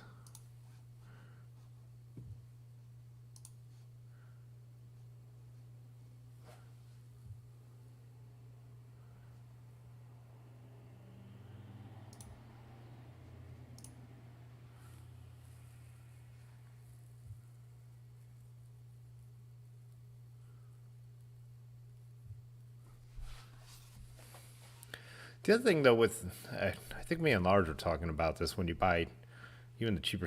I just feel like I go through bottom brackets too fast on the rally. Like, granted, I talked about how much I beat up my rims, so I'm like definitely someone who's like kind of tough on my gravel bike. But I swear to God, if cup and cones weren't so heavy and square taper wasn't so heavy, that I think it was. Sometimes I'm like it's almost like it's better because you could service them. You could take them apart. You change the ball bearings, you re-grease them, you clean them out. I don't know. I said, I'm 4,000 miles in on that Peugeot that was sitting out in someone's yard, and have no problem with the bottom bracket. So, Pudgy was saying Firefly and Oddity are the most wanted titanium frames with independent fabrication and bear claw close behind.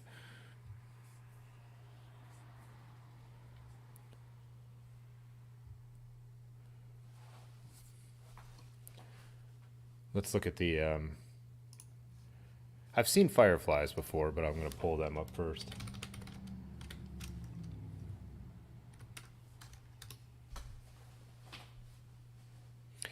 I'm an idiot. I just did one of those classic where I just typed in Firefly, like the bikes are going to be the thing that comes up and not movies and bugs and classic Google mistake.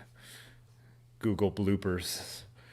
You out, Jay Dandy? Not weird tonight, but I'm tired. See ya, Jay Dandy.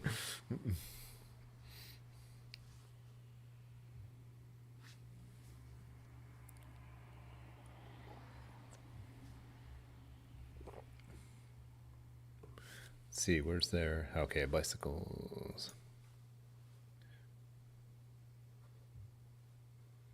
All road.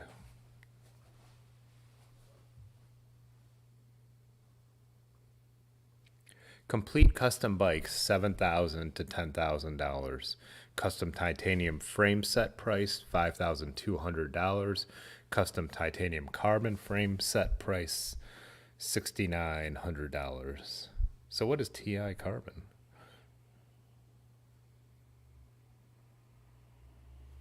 Probably carbon fork, right? Press fit 30 bottom bracket, yeah. Clears a 45.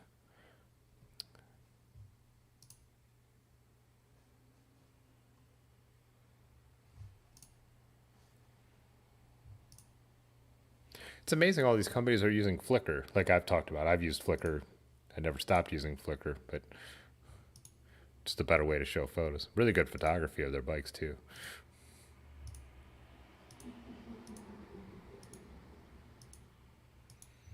You can afford a good photographer if your frame sets cost $6,900 though, right?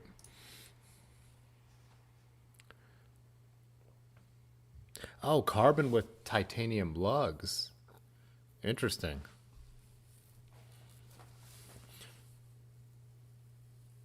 Oh, let's see. What did I miss from Pudgy?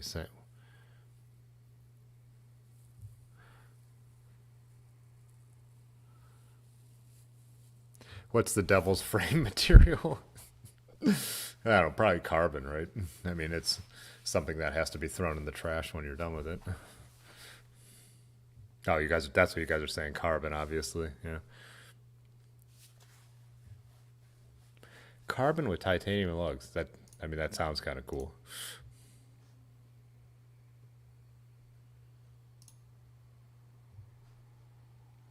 That's a pretty badass looking bike. You can't deny that.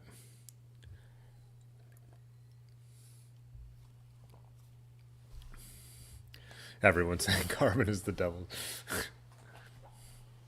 Let's see 7. This time I'm not just going to Google 7.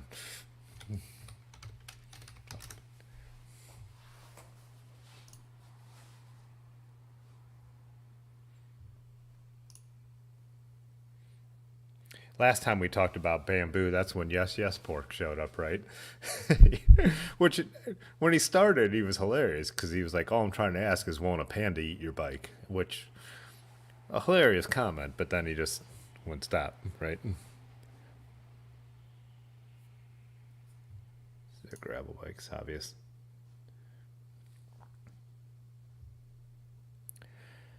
Man, freaking 1997 called and they want their website back.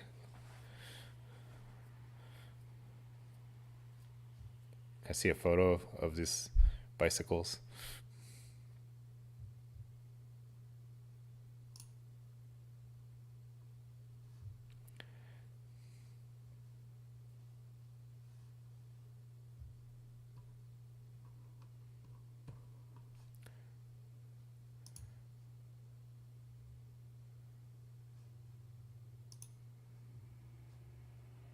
Maybe on the blog. Maybe we get some big photos on this blog.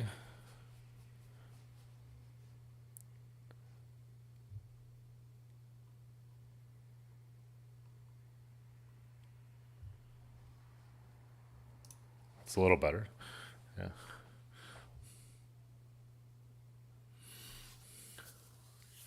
Oh, Kyle says back to the don't yeah, that 7 side is real bad. Yeah.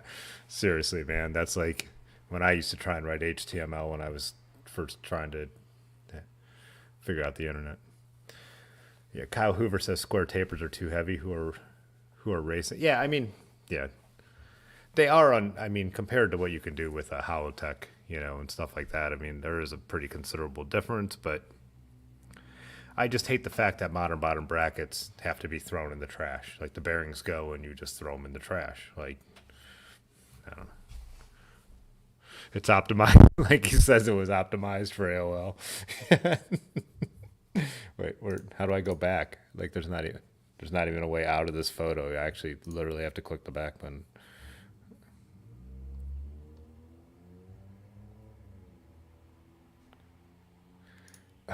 This website is hurting my eyes. Even the blog is hurting my eyes.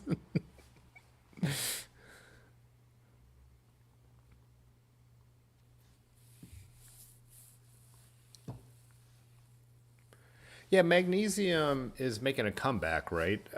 Rusty said there are a few magnesium bikes out there because originally, what was the name of that brand that made that really far out looking magnesium frame? The problem with magnesium is if it's not alloyed right, it just shatters. So they kind of stopped making them.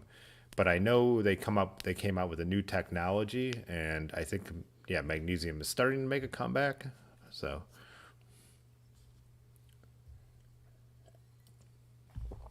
Pudgy says independent fabrication. Let's take a look at their bikes. I don't have a problem with those. Well, I didn't have a problem with 7. I just can't. I mean, I don't have a problem that I know of. I just can't tell because they don't know how to make a website.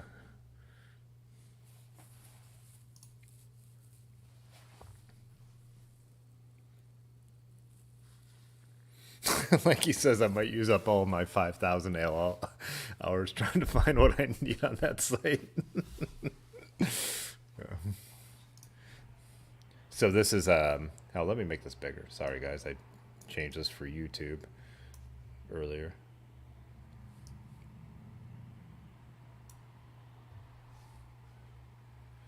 Again, I figure go to the gravel and cyclocross bikes. I think that's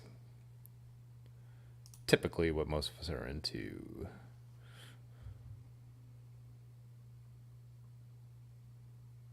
Oh, is this lugged carbon? Or is that just the look of it?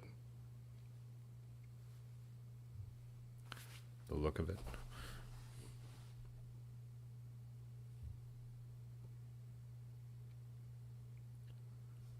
Oh, here's gravel. Gravel Royale. Okay, I didn't see that originally.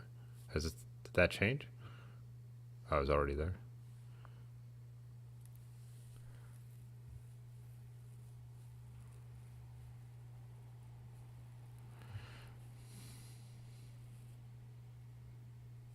Dylan says there are plenty of modern BBs that can be serviced, especially Chris King. Okay, that's good to know. I mean, because the Chris Kings are expensive, so if they can be serviced, that's great.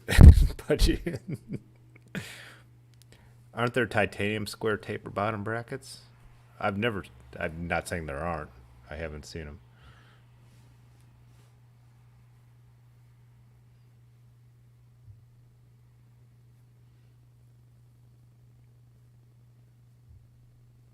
All right, Lanky. Good night.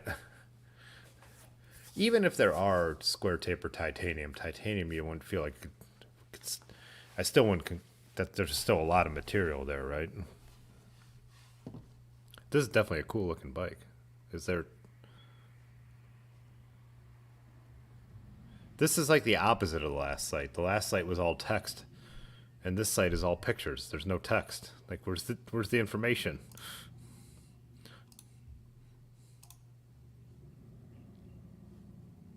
Here we go.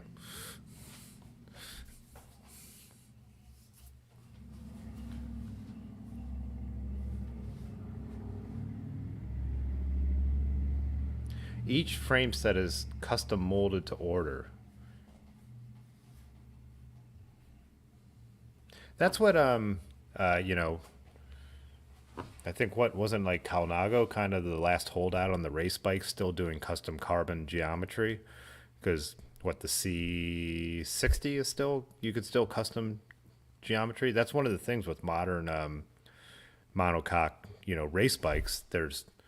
You can't do custom geometry like pros when they rode steel bikes. If they needed a longer top tube versus they can get that. And I think Calnago was the only one still on like a large scale that was making truly custom carbon bikes that weren't just monocoque bikes that, a 60 is a 60 and that's what you get.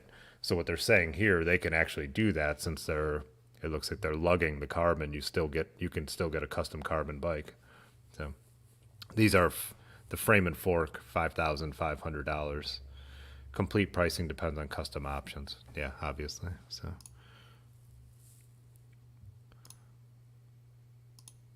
I kind of like the exposed carbon look. It's pretty. If you're going to go carbon, might as well, right? Dylan's out. See ya, Dylan. Thanks, man. Yeah, hopefully it does look like we're going to get some good weather. So, bye, vegan buddy. Yeah, I'm not saying no one does. Pudgy, like he said, 51 in Ireland does custom race carbon, and so does Allied here in the States. I'm saying none of the big brands really seem to do it. Deal order too. None of the big brands seem to do it, as they've all gone to like the monocoque, layup, carbon layup molds, whatever.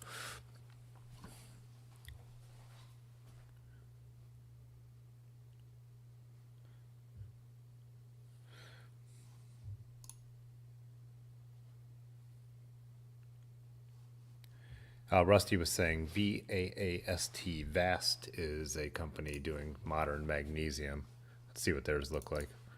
Someone also, if you could remind me what those vintage magnesium bikes were. I could picture it entirely. I'm sure I could just Google vintage magnesium and it'll come up, but.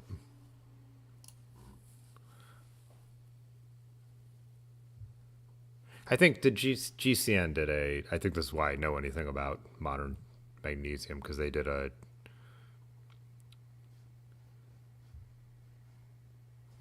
episode with these guys, I believe.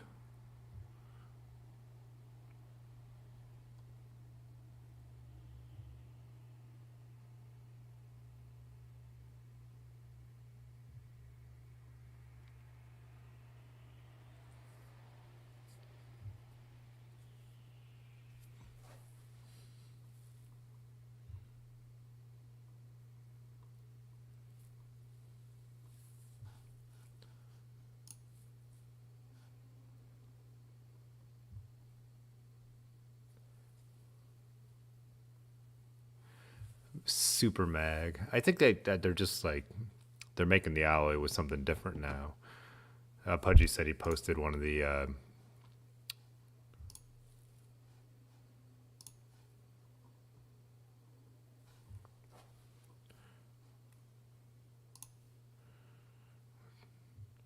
posted it in the bike pics. Why don't I see it? Do I need to reload this? Let me reload the Discord. I'm not seeing the...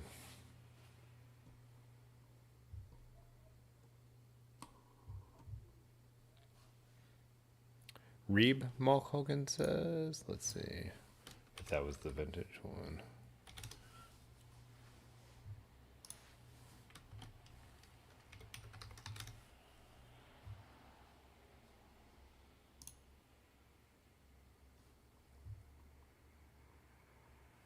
Oh, maybe it wasn't.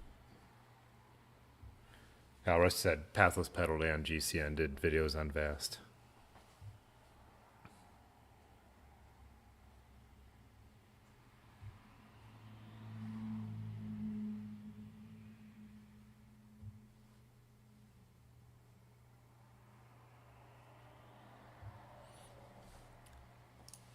I gotta figure out what that one company that made the...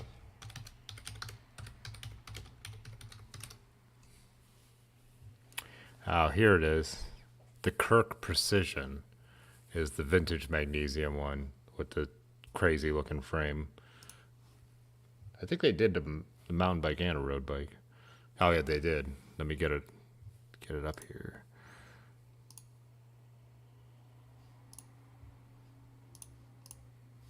The site wants me to log in to see it. Let me find one.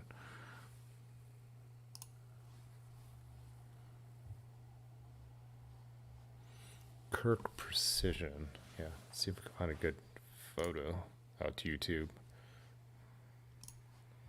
Damn it.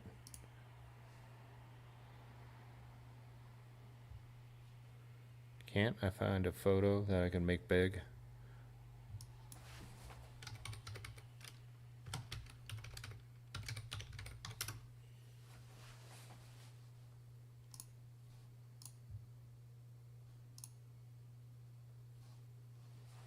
Yeah, this is what I was thinking of.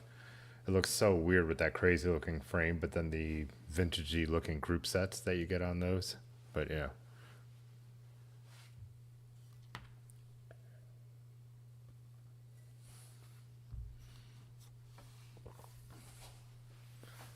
Yeah, they also made a mountain bike with this frame. That's what I was looking at before.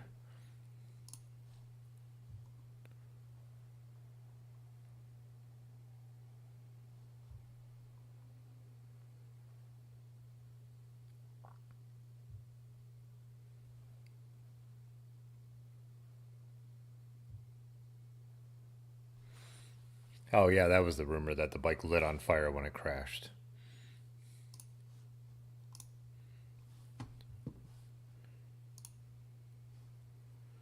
Oh, interesting. Look at that crazy how the head, so the,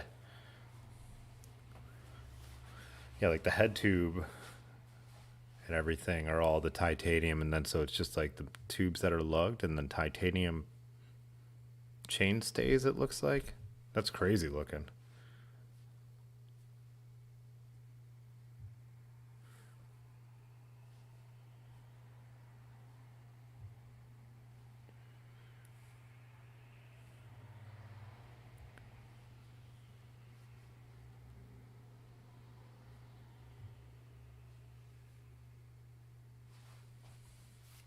So what brand is this? I definitely cannot read that, what that logo is.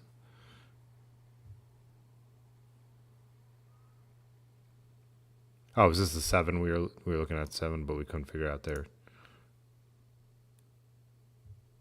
Oh, Firefly. That was the Firefly. Okay.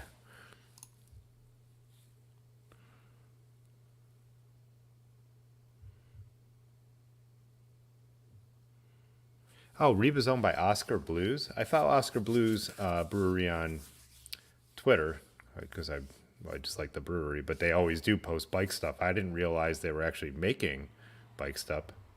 Bike stuff. Let me pull them up.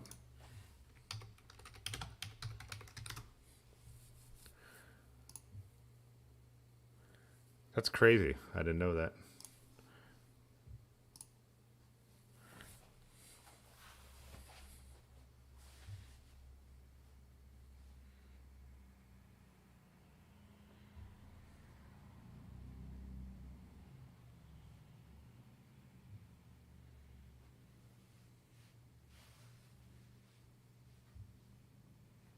So do they only do mountain bikes, Reeb? Is that their... Where's the... There's the menu. Oh, no, there we go. There's a gravel bike.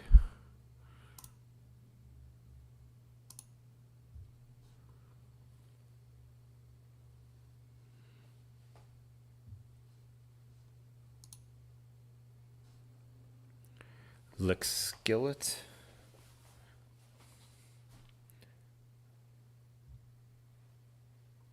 I had an Oscar Blues beer that was a smoked IPA years ago at the Lockview in downtown Akron. It was a collaboration, and they never brought it back, and I loved it. It was the first smoked beer I'd ever had, but I still like smoked beers, but I've rarely ever seen another smoked IPA again. But I always remember that beer. So.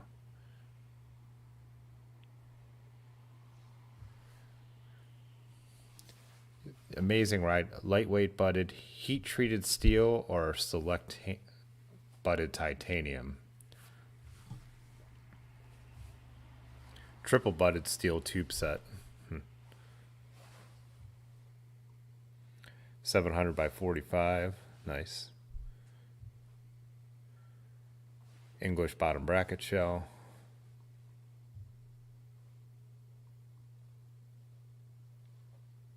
So they do custom sizes, custom powder coating,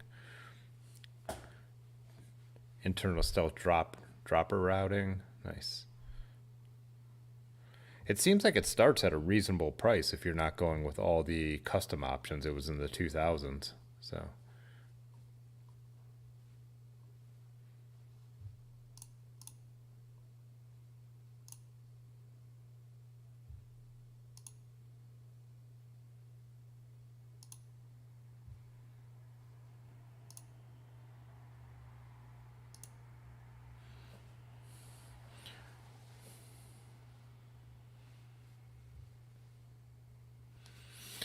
Malk was asking, is a GoFundMe appropriate for someone who needs a Bojack?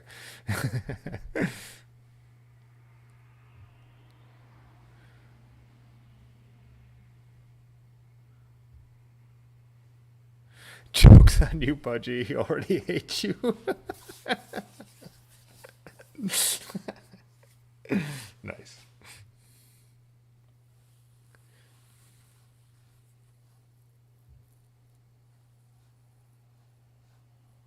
Steal Sam's pants goes for...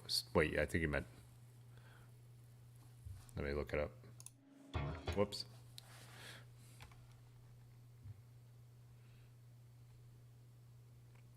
Where am I at here? Sorry, I was going to try and look something up.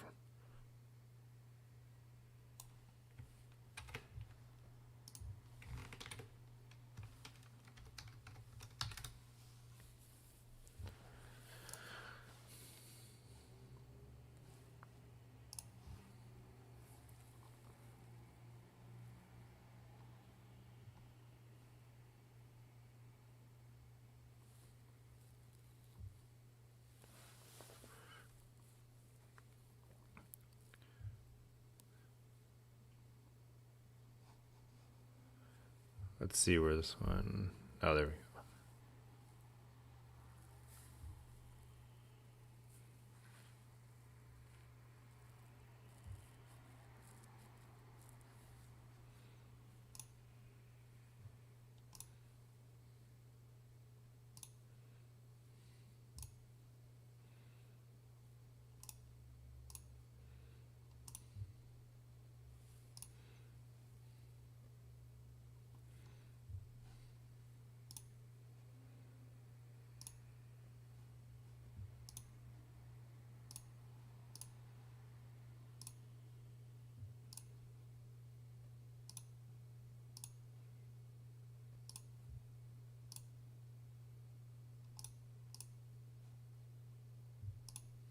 Trying to get the price up here. What am I missing? Oh, here. $3,200 for the titanium, for the frame only titanium large. Was there a frame finish option? No. No.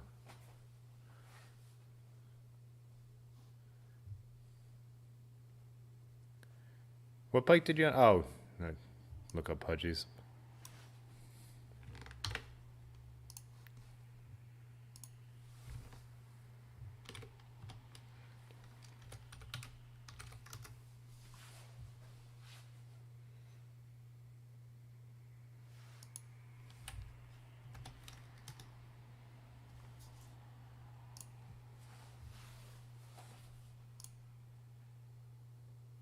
Whoops.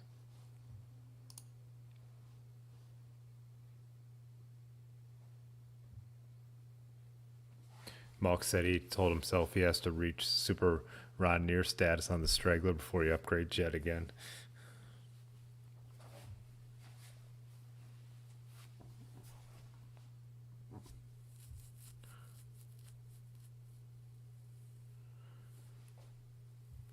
So is this what you have coming, Pudgy?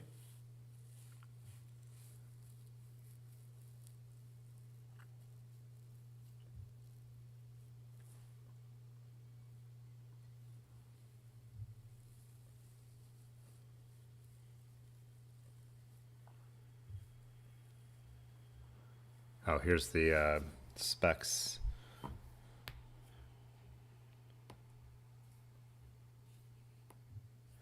So it could fit 3-inch tires, huh? 22 pounds, 3-inch tires. Wow.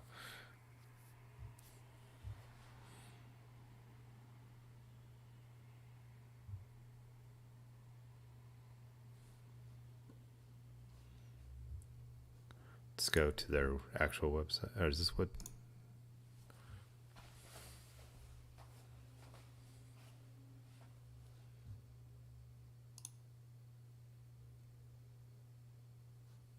Oh, he might be getting one. So this is what we're talking about, right?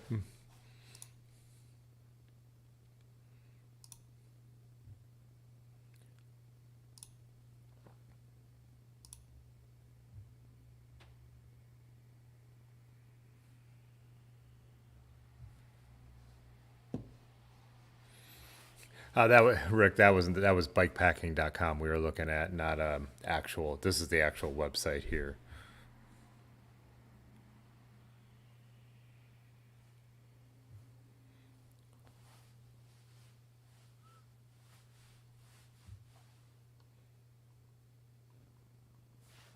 Let's see. This says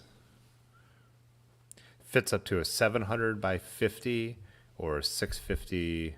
What are we looking at? With 650s, it'll fit 60. I've never heard anyone say 60. They usually always go to inches by then, right? Rack and fender mounts, flat mount brake.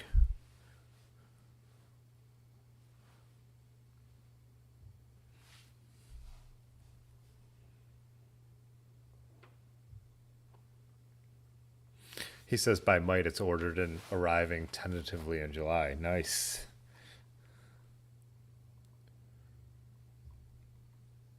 Here's the pricing for the completes.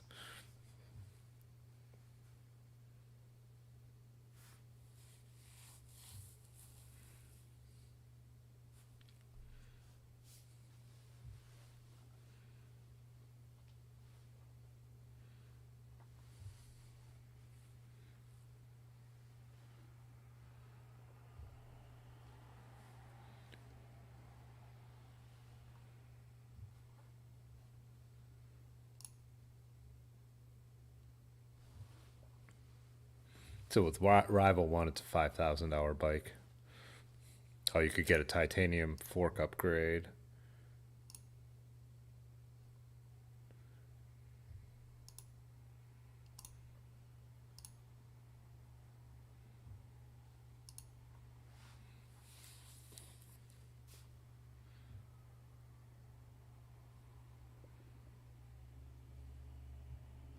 Yeah, Keith. See you later. Thanks for joining us. I'm about to hit the hay myself. It's almost 11, isn't it? Yeah.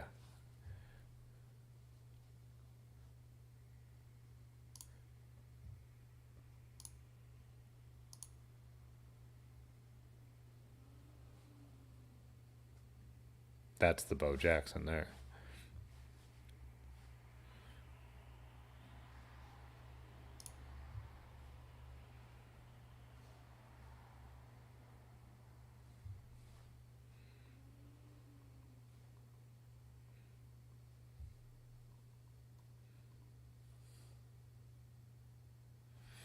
Pudgies will be GRX with the whiskey fork and a pile of Chris King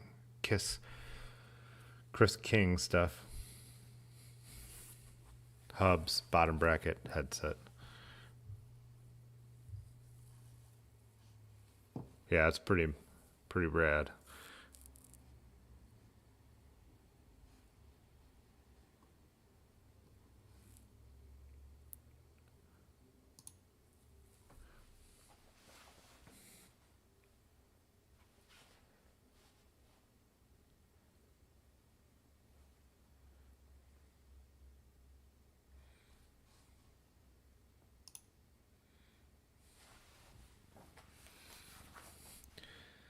All right, dudes. Well, I'm off to bed. I've got a full day tomorrow to get everything done so I can be ready to leave at 6 a.m. on Saturday morning for the trip.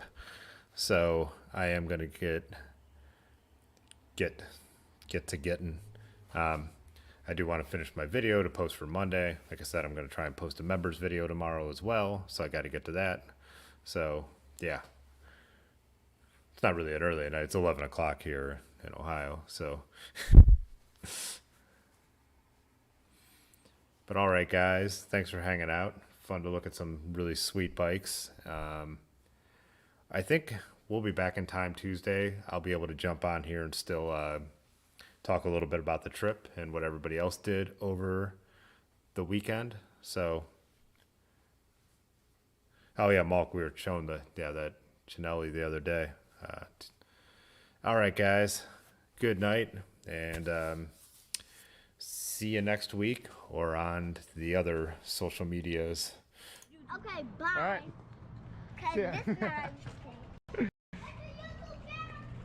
Fitzwater photo.